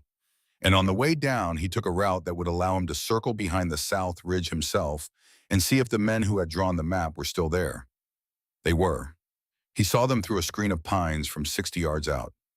2 men, the first time he had seen them with his own eyes. One was tall and thin with a hunting rifle and the easy posture of a man who had shot at things that shoot back. The other was shorter and heavier, with a long knife on his belt and a small folding telescope in his hand. They were sitting beside a small, smokeless fire built between 2 rocks. They looked, Wesson noted, with the cold professional eye of a tracker, like men who had been paid well and were intending to earn the money. He started to back away. That was when his right boot came down on a single small dry branch hidden under the snow. The branch broke. The sound of it was very small, but the tall, thin man at the fire heard it. His head came up. His rifle came up half a second behind it. And before Wesson Ashbury could finish stepping back into the cover of the pines, the tall man had brought the rifle to his shoulder and fired into the trees at the place where the sound had come from. The first bullet took the dun gelding standing tied behind Wesson in the throat. The horse dropped before its legs even understood it was dying. The second bullet found Wesson Ashbury as he was diving for cover behind a ponderosa pine 3 feet thick. It punched through to the muscle on the left side of his rib cage, just below the heart grazed the 10th rib, and exited cleanly out his back in a small dark spray. The pain hit him about a second after the bullet did. It was a white-hot line of fire from his side to his spine. He landed hard behind the pine, the rifle clenched in his right hand, his left hand already pressing against the wound to slow the bleeding, because his body knew what to do without asking him. He did not panic. Wesson Ashbury had been hunting in these mountains since he was a boy, and one of the first things the mountain had taught him was that panic is a kind of death you do to yourself. He sighted around the trunk of the pine. He saw the muzzle flash from the second man's revolver 30 yards away. He fired twice fast at the place between the two muzzle flashes, not to kill, but to make them think twice about following. The men dove for cover. He heard them shouting at each other. He heard their boots scrabble in the snow as they retreated south. He waited. He counted to 30. They were not coming back. Not today. They had not expected to be shot back at, and now they were running. Wesson Ashbury dragged himself to his feet using the trunk of the pine. The world swam. He tore a long strip from his shirt and bound it around his middle as tight as he could pull it. The bleeding slowed. It did not stop. He looked down at the dun gelding who had been his horse for 6 years and had never once thrown him, and he laid one bloody hand for a moment on the dead animal's neck. "I am sorry, brother," he said quietly. Then he started walking down the mountain toward the cabin. He made it about 400 yards before his legs quit on him. He went down on his knees in the snow. He crawled the next 20 yards. Then he rolled onto his back, his rifle still clutched in his right hand because an Ashbury did not let go of his weapon, and he looked up at the cathedral arch of pines above him and at the strip of pure, cold blue sky between the branches, and his sharp green eyes began to close. He thought of his mother. He thought of the songs she used to sing in the kitchen. Then he heard the hoofbeats coming up the slope fast and hard, and he heard a voice he loved more than any voice in the world shouting his name. Holden was off the horse before the horse had stopped moving. He dropped beside his brother in the snow. His weathered hands flew to the bandage at Wesson's side, to the pulse point at his neck, to his face. The pulse was there, weak, too fast, but there. Wesson said, "Holden, Wesson, look at me. Open your eyes. That is an order, brother. Open your eyes." Wesson opened his eyes. "Two men," he whispered. "South Ridge." They had a map. Holden was already gathering him up. He laid Wesson across the saddle of his own horse, climbed up behind him, held him with one arm and the reins with the other, and broke the horse into a hard gallop down the slope toward home. Cordelia heard the hoofbeats from the kitchen. She had been kneading bread on the work table. Her hands were white with flour. She heard the rhythm of the gallop, fast and uneven and wrong, and she knew before she had even reached the door that something terrible had come down off the mountain. She got the door open just as Holden came thundering into the yard. She saw Wesson draped across the saddle. She saw the blood dark and steady running down the white belly of the horse and dripping into the snow in a long, irregular line. She saw Holden's face, the face that had been carved out of granite for 3 weeks, the face that had not allowed itself one full, unguarded expression in 5 years. That face was the color of paper. His eyes were wild with the terror she had never seen in them before and prayed she would never see in them again. He said one word: "Cordelia." She did not need any other word. She turned back into the cabin, already shouting orders, her voice clear and steady and ringing through the small rooms in a tone none of them had ever heard her use. "Briggs, the kitchen, 3 pots of water on the stove right now. The biggest pots. Holden, bring him in, lay him on the kitchen table, not the bed. The table is flat, and I need flat. I need every clean cloth in this house torn into long strips. I need the whiskey from the cupboard. Not for him to drink. For the wound. Move, all of you, move." They moved. They moved because the small woman from Boston, who could not saddle a horse 3 weeks ago, had just become the only person in the entire territory of Montana who knew how to keep Wesson Ashbury from bleeding to death on his own kitchen table. And they moved because the certainty in her voice was the kind of certainty that men follow into burning buildings and into freezing rivers and into any other place a brother needs them to go. Holden carried Wesson into the cabin and laid him on the long pine table. Briggs had 3 pots of water on the stove inside of 2 minutes. Adelaide Thornberry, who had been sitting by the fire with her knitting, had the cabinet open and the whiskey bottle out before Cordelia had finished her sentence. Cordelia rolled up the sleeves of her dress to her elbows. She washed her hands in the basin with hot water and a hard yellow bar of lye soap until her wrists were red. She turned to the table. She bent over Wesson Ashbury's still face. She laid 2 fingers against the pulse point at his throat. She closed her eyes for 1 second, listening to that pulse, and then she opened her eyes and met Holden's across the table, and she gave him the only truth that mattered. "He is going to live," she said. "If you trust me for the next 3 days, your brother is going to live." Holden Ashbury, who had never in his entire life trusted any human being, completely looked across the kitchen table at the small, honey-haired woman with flowers still on her wrists and his brother's life in her hands, and he gave her the only answer he had left in him. "I trust you, Cordelia, with everything. Tell me what to do." What followed was the longest 3 days of Holden Ashbury's life. Cordelia worked. She worked the way a woman works when she has read every medical text in the library of a wealthy Boston family during 3 years of long, lonely evenings when there was nothing else in the house worth reading. She had not known sitting in that vast, quiet library with a copy of Dr. Gray's Anatomy open on her lap that the knowledge would one day come to anything. She had read it because the medical books were the only books in that house that no one else had touched. She had read it because reading anything was better than thinking about Thaddeus Pemberton at the head of the table. She had read it because her mother had once told her that knowledge of any kind was the only thing in this world that could not be taken from you. Now in a cabin on a mountain 4,000 miles from Boston, with a man's life on her kitchen table, the knowledge stepped forward and asked her what she needed it to do. She examined the wound first. Her small fingers moved over the entry point on the left side of his ribs and then around to the exit point in his back, pressing gently, feeling for the things she had read about and prayed she would never need to find.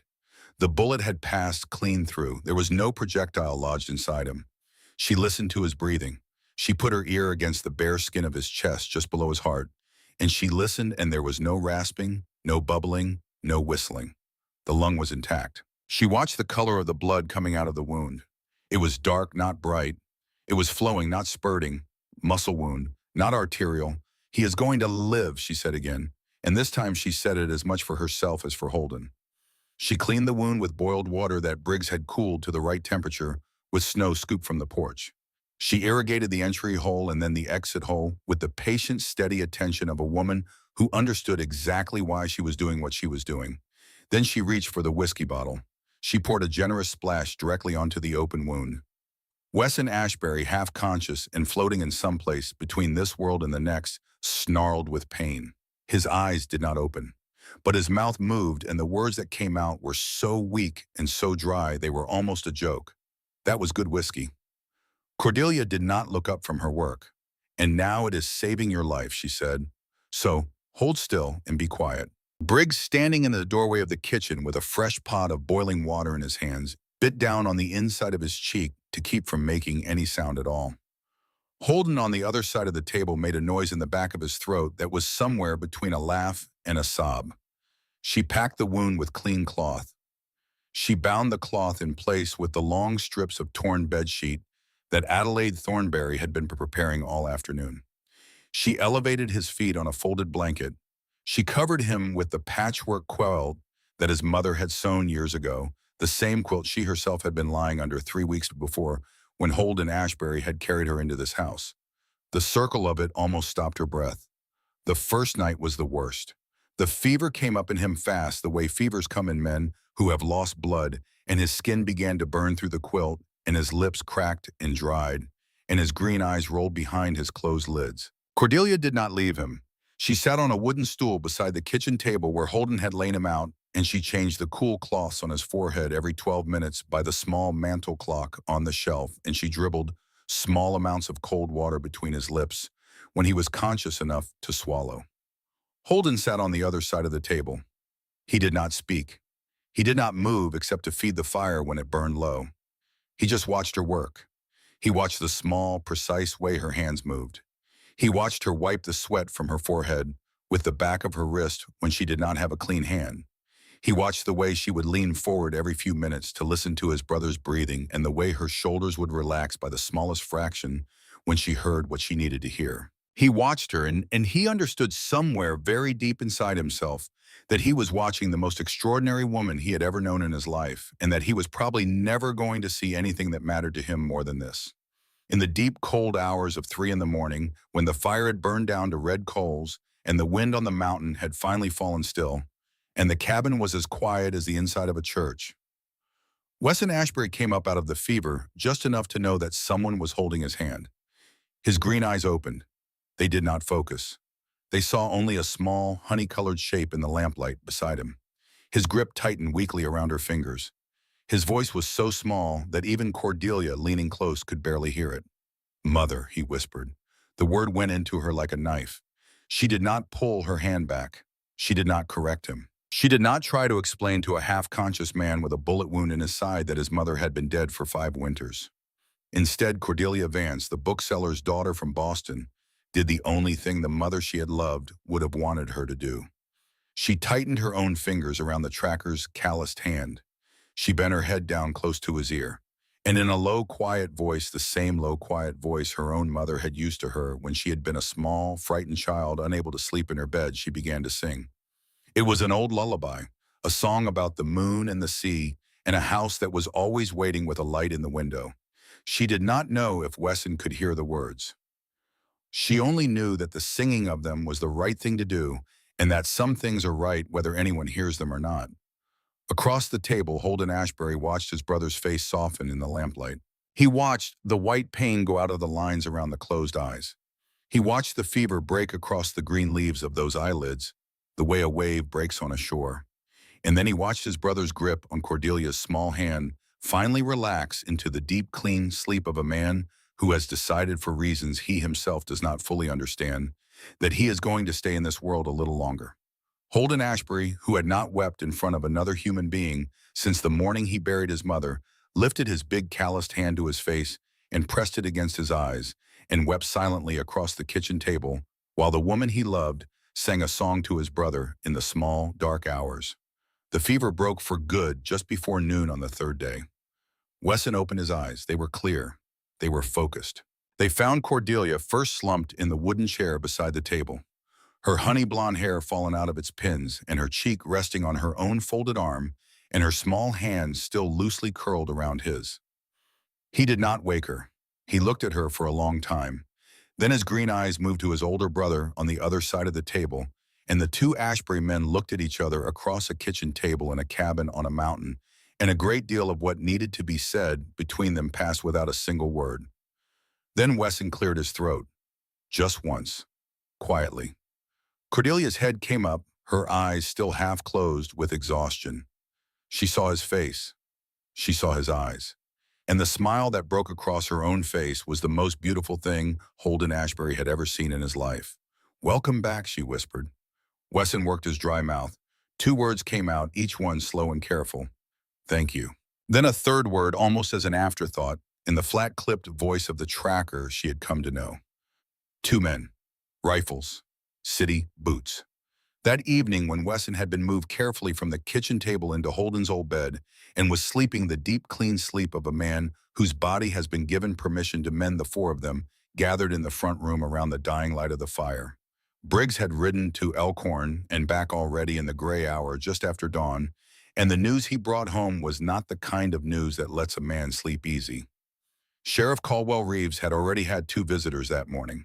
The first had been a man named Thaddeus Pemberton, lately of Boston, currently lodged at the Elkhorn Hotel under his own name. The second had been Pemberton's lawyer, who had brought with him certain papers and certain documents and a very long conversation about a young woman named Cordelia Vance, who was, the lawyer claimed, mentally unwell and in need of being returned to the care of her family back east. Sheriff Reeves had listened politely. He had said nothing. He had then walked to the window of his office and watched the lawyer walk back down the street to the hotel, and he had spat carefully into the brass spittoon beside his desk. "He believes you," Briggs said quietly to Cordelia. "Reeves does. He told me so. He just cannot move on a Boston man with papers and a lawyer until that man does something that crosses a line he can prove." Cordelia nodded. She was sitting in the rocking chair beside the fire. Her hands were folded in her lap. Her face was very tired, the kind of tired that goes deeper than sleep can reach, but her eyes were steady. Then we have a problem that the law cannot solve, she said. So we will solve it ourselves. Holden was standing by the window with his back to the room looking out at the dark slope of the mountain. He did not turn around when he spoke. Cordelia. Yes. He turned. He walked across the room until he was standing in front of her. He looked down at her. The firelight was on his face, and his eyes were not the eyes of the granite man she had first met in this room 3 weeks ago. They were the eyes of a man who had been watching her hold his brother's hand through a fever night and had finally understood the thing he had been trying not to understand. He went down on one knee in front of the rocking chair. Briggs in the doorway of the kitchen made a small sound and clapped one hand over his own mouth. Holden ignored him. He took both of Cordelia's small hands in his weathered working hands. He held them very gently the way a man holds something he has spent his entire life trying not to break. I prayed for someone, he said. Yes. I prayed for someone and you came. I have spent 20 days trying to tell myself that what I felt about that was something else. Gratitude. Responsibility. The duty a man owes to a stranger that God put in his path. But I am not going to lie to you tonight, Cordelia, because tonight my brother is alive in that bed because of you, and I do not have any lies left in me. She was very still. She was barely breathing. I love you, said Holden Ashbury. I love you the way a man loves the only good thing that has ever happened to him in his entire life. I am too old and too rough and too poor to be what you should have. I have nothing to offer you except this cabin, these two brothers, this mountain, and every breath I have left in my body. But if you will have me, Cordelia Vance, those are yours. All of them. Forever. And not for any price. Never for any price. The fire popped softly. Outside the window, the wind on the mountain had gone perfectly still, the way it sometimes goes still when it knows it is being asked to listen. Cordelia did not answer with words. She lifted her own small hands free of his, and she laid both of her palms flat against the rough stubble of his jaw, and she leaned forward in the rocking chair until her forehead was pressed against his forehead, and she stayed there for a long moment with her eyes closed. Then she said very quietly the only thing she had ever needed to say to him. Yes. Yes, Holden. Yes. He kissed her then, once, briefly, with a tenderness that did not match the size of his hands at all. The kiss tasted of cold mountain air and the strong black coffee he had been living on for 3 days, and Cordelia would remember the taste of it exactly on the day she was an old woman sitting on this same porch watching her grandchildren chase each other through the wildflowers. In the doorway of that kitchen, Briggs Ashbury was openly weeping. He was not even trying to hide it.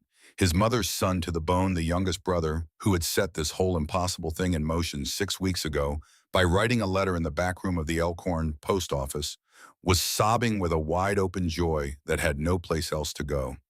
Behind him in the bedroom down the hall, Wesson Ashbury was deep asleep and slowly mending, and on his face there was the smallest possible smile, as if even in the depths of his sleep, his sharp green eyes had seen something through the cracked door of the bedroom that pleased him very much. 3 days later, Cordelia rode out from the cabin alone on a mild gray morning, heading down the mountain road toward Aunt Adelaide's place in Elkhorn. She had a wedding dress to fetch. Adelaide had promised her one, an old dress that had been her own mother's, kept all these years in a cedar chest, and Cordelia wanted to ride down and see it and try it on and hold it up against herself in front of her aunt's mirror, the way a woman is supposed to. Holden had not wanted her to go alone. Holden had wanted to ride with her every step. But Wesson was still recovering, and Briggs had to stay and watch the perimeter, and Cordelia had laughed gently and told her tall mountain man that the road to her aunt's house was the most traveled road in the valley and that she would be back by supper. She had kissed him on the cheek before she rode out. He had stood in the yard and watched her until the bend in the trail took her out of sight, and then he had stood there for another minute looking at the place where she had been. She never reached her aunt's house. 3 miles down the road where the trail dropped through a steep stand of timber, 2 riders came out of the trees on either side of her at the same instant. They had been waiting since before dawn. The tall, thin one took her reins. The shorter, heavier one came up alongside and gripped her arm above the elbow. They did not strike her. They did not draw a weapon. They were professional men paid by a wealthy employer, and they had been instructed very clearly that the woman was to be delivered without a mark on her. "You will come with us quietly, ma'am," said the tall, thin one, "and no harm will come to you. Mr. Pemberton just wants to talk." Cordelia did not scream. She did not weep. She looked at each of them in turn with her cornflower blue eyes very steady, and she committed both of their faces to memory, the way Wesson Ashbury had taught her to commit a set of bear tracks to memory. And she said one sentence very quietly, more to herself than to either of them. "You should not have done this. You should not have come up onto this mountain." Then she let them lead her horse off the road and down a side trail that climbed up into the timber.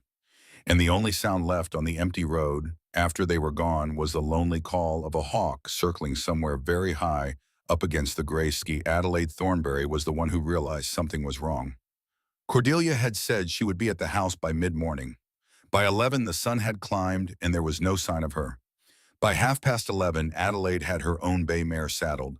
By noon, she was riding hard up the mountain road herself, her gray hair blown out behind her, her cornflower blue eyes scanning every cut in the trees on either side of the trail. She found Holden in the yard splitting kindling. The axe was halfway through its swing when she rode in. She did not have to say anything. He saw her face and the axe came down on the chopping block, and he was running before she had even slid out of the saddle. "She never came," said Adelaide Thornberry. "She never reached me. I rode the road myself. There is sign of 2 horses leaving the road 3 miles down."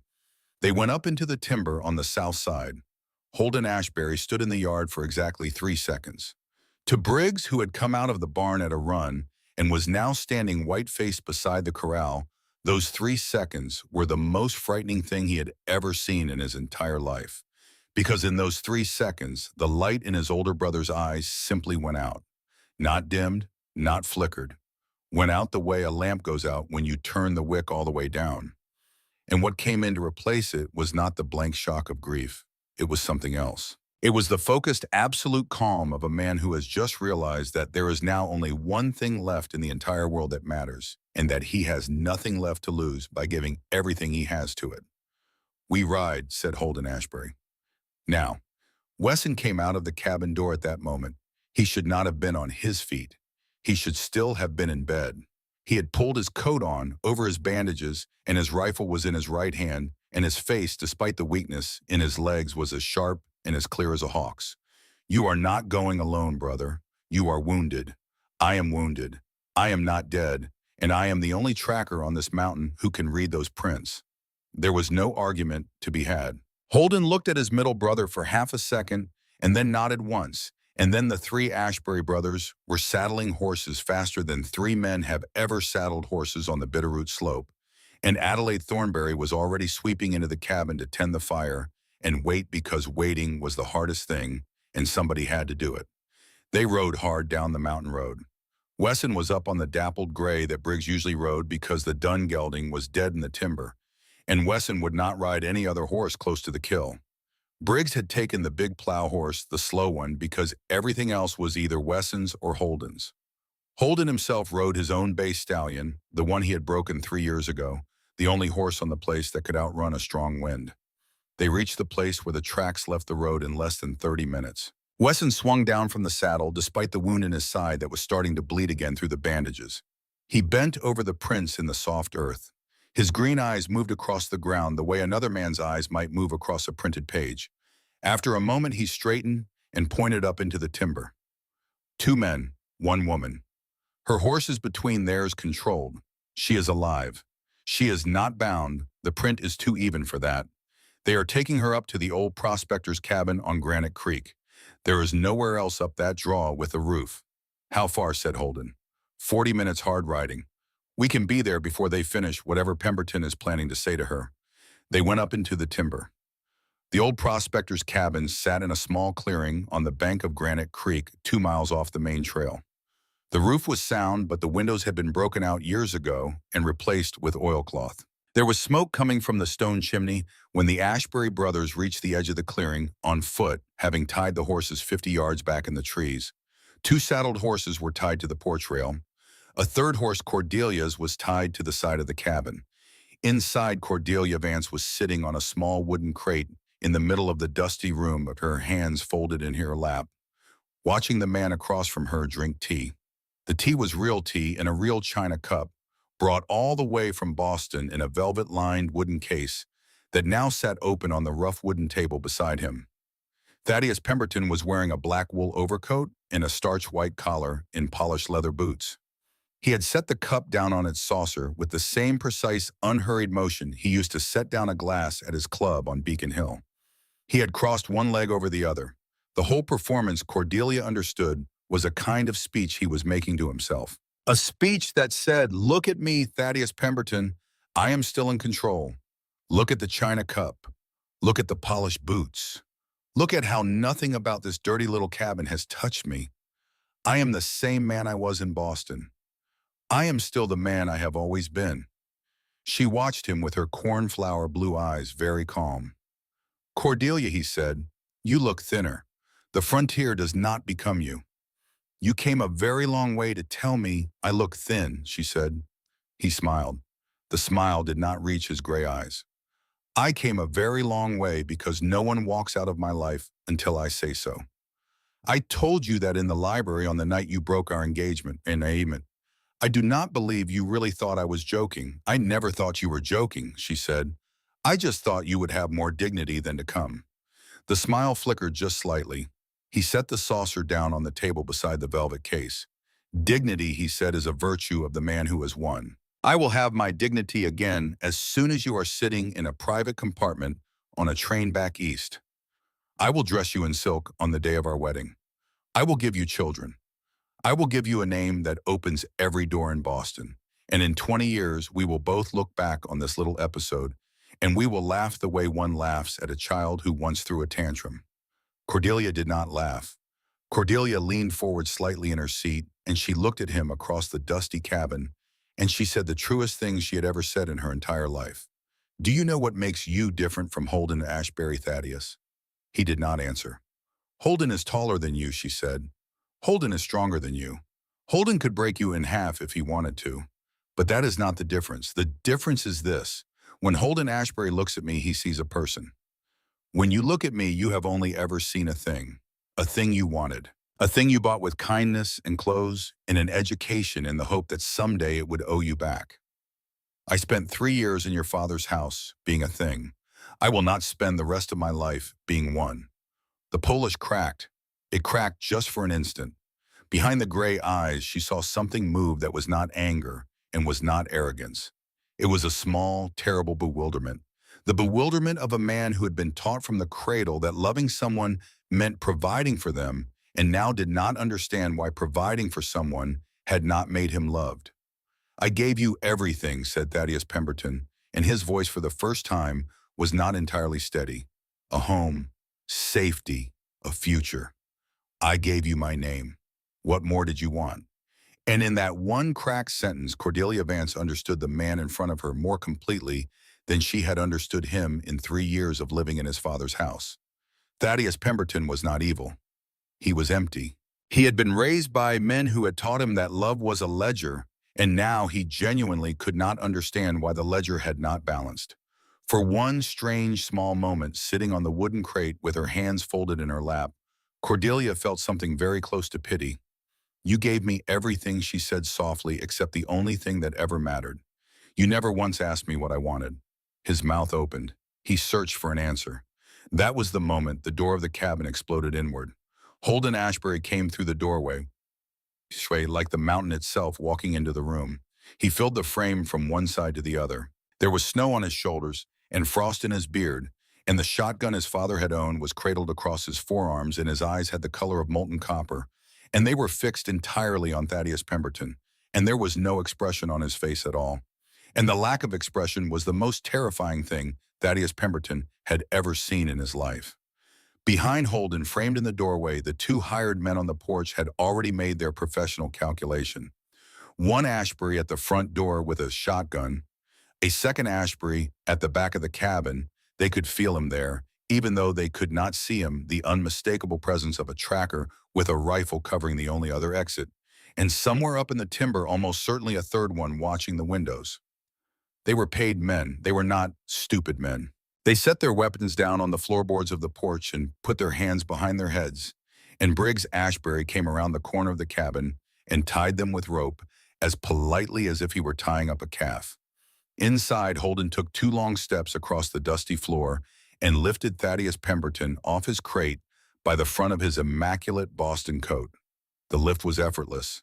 Thaddeus Pemberton weighed perhaps 170 pounds, and Holden Ashbury lifted him as if he weighed nothing at all. The china cup tipped off the table and shattered on the dirt floor. Holden held him up against the rough log wall of the cabin.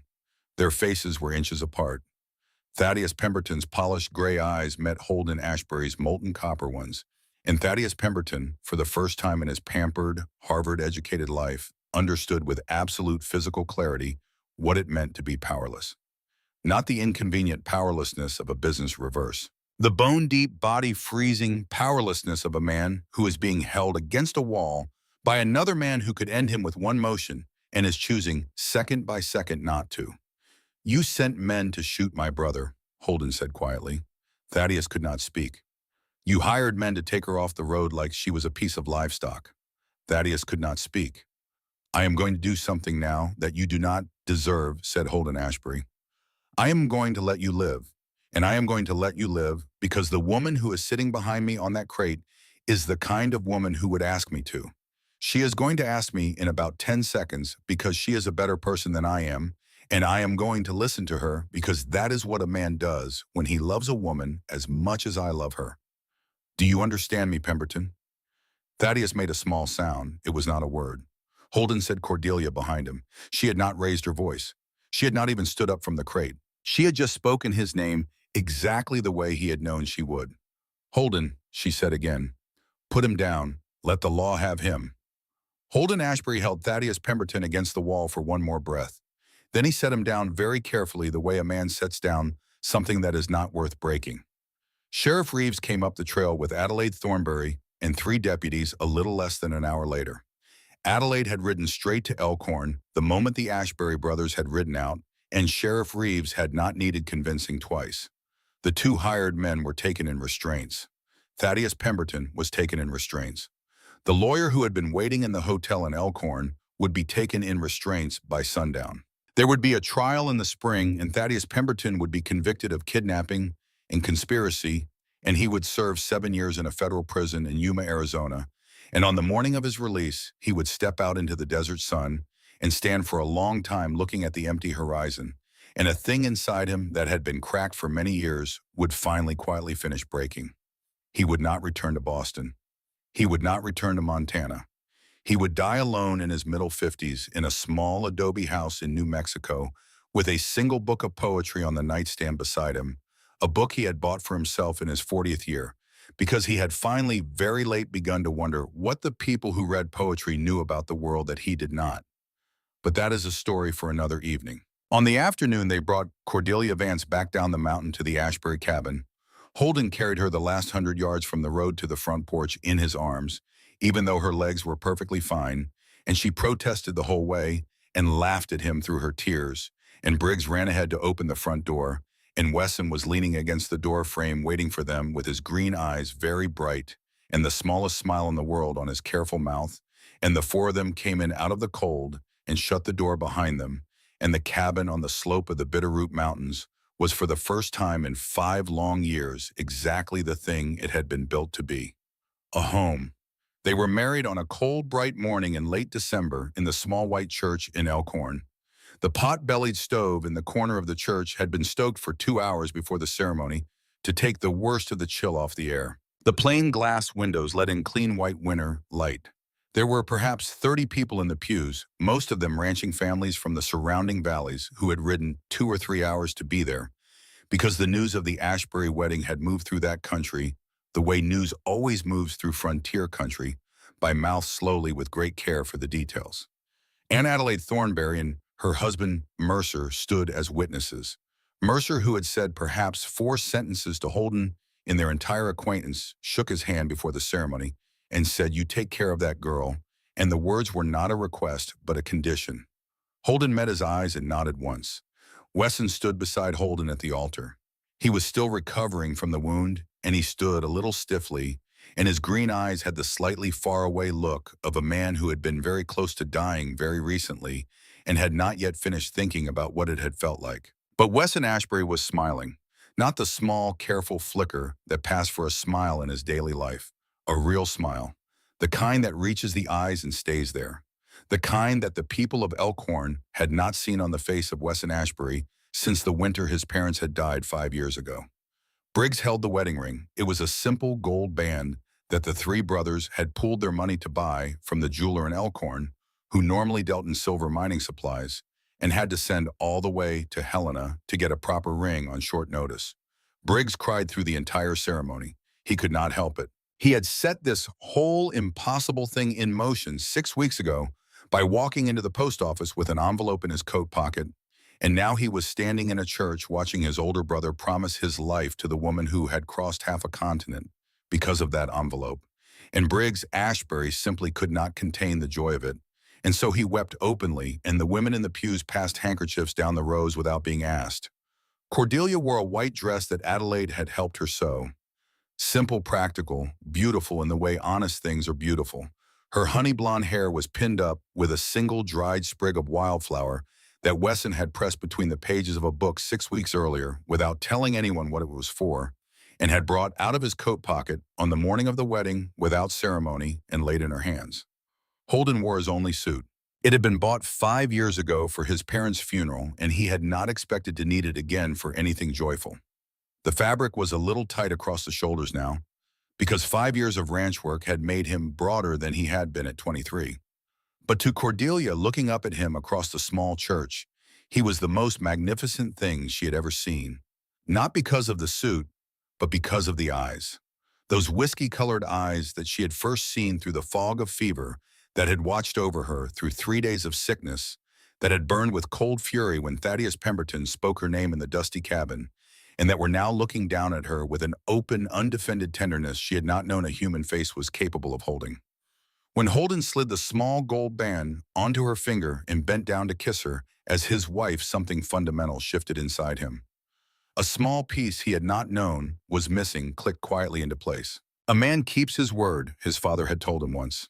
And Holden Ashbury, who had spent 5 lonely years keeping every word he ever made to himself, had finally found a word worth saying out loud to another person. I do. The wedding breakfast was held at the Crawford Ranch. There were tables set up under the cottonwoods. There was venison and elk and fresh bread and a great kettle of stew. Mr. Donnelly, the blacksmith, was there with his red-haired daughter, Maribel, and Briggs Ashbury spent the entire afternoon trying very hard not to look at her and failing at it constantly, and Cordelia, watching from the head table on her husband's arm, made a small private note of it that she would tease Briggs about later. After the meal, when the long blue twilight was beginning to come down across the meadow, and the lamps were being lit, and the children were beginning to grow tired and curl up against their mothers in the soft grass, Briggs Ashbury brought out the violin. It had been his father's, a battered old instrument with a crack along the neck that their father had repaired with glue and a strip of rawhide. It had not been played since the night before their father had died. Briggs drew the bow slowly across the strings, and the first notes of a Scottish folk song lifted into the cooling evening air. It was a melody their mother had sung in the kitchen on winter nights, when the world outside was frozen and the world inside was warm. Holden looked at Cordelia. Cordelia looked at Holden. And then in front of all those people, the eldest Ashbury brother, who had never danced once in his entire life, held out his weathered working hand to the bookseller's daughter from Boston, and she took it, and he led her out into the open space in front of the cottonwoods, and they began very awkwardly, very tenderly to dance. He counted under his breath. He stepped on her toes twice. He held her as if she were made of glass. None of it mattered. They were the only 2 people on earth. That was the moment Wesson Ashbury laughed. It came from where he had been sitting on a hay bale at the edge of the dancing space with a tin cup of cider in his hand, watching his older brother attempt to waltz. It was not a chuckle. It was not a snort. It was a laugh. A full, deep, unguarded laugh that came up out of a place inside Wesson Ashbury that had been sealed shut for 5 long winters. The sound of it stopped the violin. The sound of it stopped the dancing. Every head at the wedding turned toward the quietest man in the Bitterroot Valley, who was sitting on a hay bale laughing as if he had just remembered how. Nobody spoke. Nobody needed to. Every person in that gathering who had known the Ashbury brothers for the last 5 years understood exactly what that sound meant. Wesson Ashbury, who had buried his mother and his father 2 weeks apart, and who had not produced a single laugh out loud since that winter, was laughing again, and the long, slow healing that none of them had been sure would ever come, had finally come, and it had come because of a small, honey-haired woman from Boston who had walked 4,000 miles into their lives and become against every reasonable expectation the answer to a prayer that an older brother had once shouted at the sky in the dust of his own yard. After a long moment, Briggs lifted the bow back to the violin. The song picked up again. Holden and Cordelia began slowly to dance again. And the wedding went on into the evening, and the lamps came on, and the stars came out. And somewhere in all of that, the cabin on the slope of the Bitterroot Mountains stopped being a place where three men ate and slept and worked and waited for nothing in particular and started being a home. Holden carried his new wife across the threshold of that home a little after midnight. He set her down very gently in the front room in the firelight, in the place she belonged. The bedroom door closed softly behind them. And when morning came, everything between them had changed, and the long, lonely silence that had lived in the rafters of the Ashbury cabin for 5 winters was finally and forever gone. Now I want to take you forward, friend. I want to take you forward through the years, because the best part of a story like this is never the proposal or the wedding. The best part is the part that comes after the part that lasts. The part that proves the love was real. The first child was a boy. He was born on a clear, cold morning in October of 1879, a little less than a year after the wedding, almost exactly 1 year to the day, from the night Holden Ashbury had stood in the yard and shouted 3 words at the sky. They named him Whitman after a poet whose work Cordelia's mother had loved. He had Holden's whiskey-colored eyes and Cordelia's stubborn chin and Wesson's quiet, patient watching way of looking at the world. And from the first hour he was held in his father's enormous, calloused hands. The cabin on the mountain had a new kind of sound in it. The summer of 1880 came hard. There was no rain from the middle of May to the first week of August. The creeks ran low. The grass on the upper meadow turned the color of old paper. And Holden Ashbury, faced with the possibility of losing the cattle and the herd and the land he had built his whole adult life around, did the thing he had always done before Cordelia. He shut down. He worked from before dawn until after dark. He skipped meals. He answered her questions in single syllables. He retreated very slowly and very quietly into the lonely fortress he had built around himself in the years before she came. She let him do it for 3 days. On the 4th night, after Whitman was finally asleep in his cradle and the lamp was burning low in the front room, she walked out onto the porch where Holden was sitting with his head in his hands, and she sat down in the rocking chair beside him. "You are pushing me out," she said very quietly. He did not answer. "You are going back to being the man who fired his gun at the sky, Holden Ashbury, the man who carried everything alone. But you are not alone anymore. You have me. You have a son. And I did not walk 4,000 miles to sit in a cabin watching you suffer in silence. So you are going to tell me right now what is in your head, and we are going to figure out together what to do about it." He did not look up at her for a long time. Then very slowly he did. His whiskey-colored eyes were tired in a way she had not seen before. "I do not know how to ask for help, Cordelia." "I know," she said. "So I am going to teach you. Tonight. Right here on this porch. Start with the herd. Tell me about the herd." He started with the herd. He talked for an hour. She listened. She asked questions in the careful, patient way her father had taught her to ask questions in the bookshop. By the end of the hour, they had a plan. It was not a perfect plan. Frontier ranching does not allow for perfect plans. But it was a plan that 2 people had built together instead of one man carrying it alone. And the difference was the only difference that mattered. The rain came in the 2nd week of August, slow and steady and gentle, the kind of rain a country prays for. The herd survived. The land survived. And Holden Ashbury, lying in bed beside his wife on the night the rain finally came, said into the dark, "You saved this place, Cordelia." And she said, "No, my love. We saved it. And the difference is the only difference that matters." Wesson Ashbury never married. Cordelia asked him about it once gently on a porch in the early summer of 1883, when little Evangeline was a year old and crawling on the boards at their feet.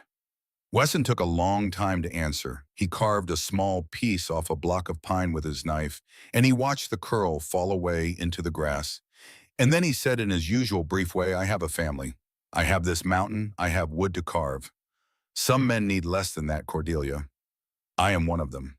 She nodded. She understood. Not everyone needed to find their wholeness in another person. Some people found it in a brother, in a niece, in the quiet practice of a craft that did not require words. Wesson became over the years the most beloved uncle on the Bitterroot Slope. He taught Whitman to track. He taught Evangeline to read the woods. He taught Thatcher, when the third child arrived in 1888, how to whittle a small horse out of a single block of pine. Every child who came up in the Ashbury cabin knew that Uncle Wesson's corner of the porch was the safest place in the world, and that if you sat there long enough without talking, sometimes Uncle Wesson would tell you a story that nobody else in your family had ever heard. Briggs Ashbury married Maribel Donnelly, the red-haired blacksmith's daughter, in the autumn of 1885. He cried through the whole ceremony the same way he had cried through Holden's, and the people in the pews of the same little white church in Elkhorn passed handkerchiefs down the rows, without being asked, the way they had learned to do at the first Ashbury wedding. Briggs and Maribel built a second house on the mountain 100 yards from the first, and for the first time in the history of the Ashbury Slope, there were two windows lit at night against the dark, and the loneliness that had once lived in the rafters of the original cabin was now down to half its size and getting smaller every year. Cordelia opened a small school. It met twice a week in the front room of the cabin. Children rode in from the surrounding ranches because the nearest proper schoolhouse was 15 miles down the mountain in Elkhorn and was too far for daily lessons. Parents paid in kind in venison and butter and eggs and the most valuable currency on the frontier, which was labor. Neighbors came up to help fix fences and dig a deeper well and put up a storage shed, and the small isolated kingdom that the Ashbury brothers had once built in defiance of the world began very slowly to belong to a community. The community had been built by the woman from Boston who had walked into it carrying nothing but a small carpet bag and a letter, and who had spent the rest of her life weaving the threads of it together with her own small, clever hands. The years went by. They went by the way good years always go, slowly while you are inside them, and very fast when you look back. There were hard winters. There were the deaths of neighbors and the births of children and the passage of seasons across the high meadows. There was a morning in the spring of 1891 when a letter arrived in Elkhorn for Cordelia Ashbury from a lawyer in Boston, informing her that the small estate her parents had left when they died of fever 12 years earlier had been carefully invested by the lawyer who had handled it on her behalf, and that the proceeds, modest but real, were now hers to do with as she wished. She read the letter twice. She walked out into the yard where her husband was repairing a fence in the long evening light. She handed him the letter. He read it. He looked up at her. "What do you want to do with it?" he asked. She said, "I want to build a real schoolhouse, with a slate board, with a stove, with windows that face east so the morning light comes in." He smiled. The smile was not a rare thing on his face anymore. He had been smiling for 13 years now, and the smiles came easy to him, and they came especially easy when his wife was the one giving him a thing to think about. "Then we will build it," he said, "with our own hands, the way we have built everything else." They built it in the summer of 1891. Holden cut the logs himself. Wesson and Briggs raised the walls. Cordelia carried the small, white-painted slate board up the mountain road in the back of the wagon herself, with Whitman riding beside her holding it steady, and Evangeline and Thatcher riding behind them in the wagon bed, singing a song they had made up about a goose. The schoolhouse stood for many decades. Children of the children of the children of the first students learned their letters in that room. Now I want to take you forward one last time, friend. It was the autumn of 1900, October, 22 years to the month from the night Holden Ashbury had stood in the yard of his cabin and shouted at the sky. Holden was 50 years old. Cordelia was 44. Their hair had begun to silver at the temples. The lines around their eyes had deepened in the way that happens when two people have spent 22 years smiling at each other across a long pine table. They had 3 children. Whitman was 21 and ran most of the upper meadow herd himself. Evangeline was 17 and was preparing to leave for nursing school in San Francisco. Thatcher was 12 and was welled and joyful and reminded everyone who had ever known him of his Uncle Briggs. Briggs and Maribel had 3 more children of their own in the second house on the mountain. The Ashbury Slope had 3 lit windows at night now instead of 1, and on cold winter evenings the smoke from 3 chimneys rose straight up into the same star-washed sky. Holden and Cordelia were sitting on the porch in the 2 rocking chairs that faced west. They had been sitting in those same two chairs on that same porch at every clear evening for 22 years. The chairs had taken on the shape of their bodies. Their hands found each other across the small space between the chairs without either one of them having to look. "Tell me what you are thinking," Cordelia said softly. "I am thinking," said Holden Ashbury, "that 22 years ago tonight, I stood in this same yard and asked God to send me someone. And I am thinking that I had no idea when I asked that the answer was already on her way, walking across half a country to find me. And I am thinking that I have spent 22 years trying to find a way to thank him, and I have not yet found a way that feels equal to the gift. You are the gift," she said, "not me. We are each other's gift." He turned his head to look at her. The setting sun was on her face. The honey blonde of her hair had silvered, but the cornflower blue of her eyes had not changed at all in 22 years. And he saw in those eyes the same small woman he had carried out of a freight wagon on a cold October night in 1878. And he saw also the wife and the mother and the teacher and the strong frontier woman she had become. And he saw all of them at once the way a man sees all the seasons of a tree when he has watched it stand in the same field for 22 years. "I love you, Cordelia." "Ashbury," he said. "I know," said his wife. "I have known it since the morning I asked you what your decency cost. You have been answering me ever since. Every single day." Down in the yard, a small, barefoot figure came running up the path from the schoolhouse. It was Thatcher's youngest cousin, Briggs's little daughter, 5 years old, and red-haired like her mother, and breathless with the importance of her errand. "Uncle Holden," she said. "Aunt Cordelia. Uncle Wesson says supper is ready, and we are not allowed to eat it without you." Holden smiled. He stood up slowly from the rocking chair, his old knee protesting just a little. He held out his hand to his wife. She took it. They walked together down the porch steps and across the yard toward the second house on the mountain, where the rest of the family was waiting around a long pine table for them. Behind them on the porch, the two rocking chairs rocked very gently in the cooling October wind, the way two old friends rock when they have known each other for a long time, and there is nothing left to say.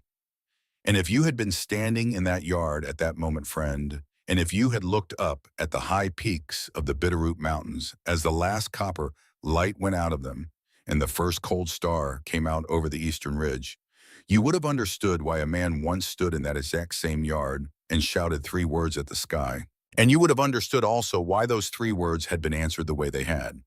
Because some prayers are not answered in the moment they are spoken. Some prayers are answered slowly across years in the small daily kindnesses of a life shared with the right person. Some prayers are answered in the way a wife reaches for her husband's hand without looking. In the laugh of a quiet brother who has finally remembered how to laugh. In the wildflowers a man leaves on a windowsill without ever once saying who put them there. Some prayers are answered in the building of a home. A long time after that October evening, when the children had all grown and the grandchildren had started to come, Cordelia Ashbury would die in her own bed in the cabin on the mountain, with her hand in her husband's hand the way her hand had been in his hand every night for many, many years. And not many seasons after that, Holden himself would go on a cold, clear morning on the same porch where he had once shouted at the sky with Wesson and Briggs sitting beside him and the Bitterroot Mountains turning gold in the rising sun. They were buried side by side on a small rise above the ranch, looking out over the meadow where the first cattle had grazed. The headstone was simple. It had only their names and their dates, and below those 2 small words that the family had chosen because 2 words were all that was needed to say what had happened on this mountain. Answered prayers. The cabin still stands, friend. The wildflowers still come up on the slope behind it every spring. And on quiet October evenings when the light slants gold across the Bitterroot Valley and the wind comes down off the high country very softly, the people who live there now will sometimes tell you, if you ask about the man who once stood in that yard and asked God to send him someone, and about the woman who walked 4,000 miles to be the answer. Thank you for sitting with me tonight. Thank you for listening to this old story all the way to the end. If it moved you, I would be grateful if you would tap the like button so other folks can find it. Drop a comment and tell me where you are listening from. And if you are new here, hit subscribe because I tell stories like this one every week, and I would love to have you come back. Until next time, friend, take care of the people you love, and remember that the best prayers in this life are the ones you do not even know you have prayed until the answer is standing on your porch in the firelight, waiting for you to open the door.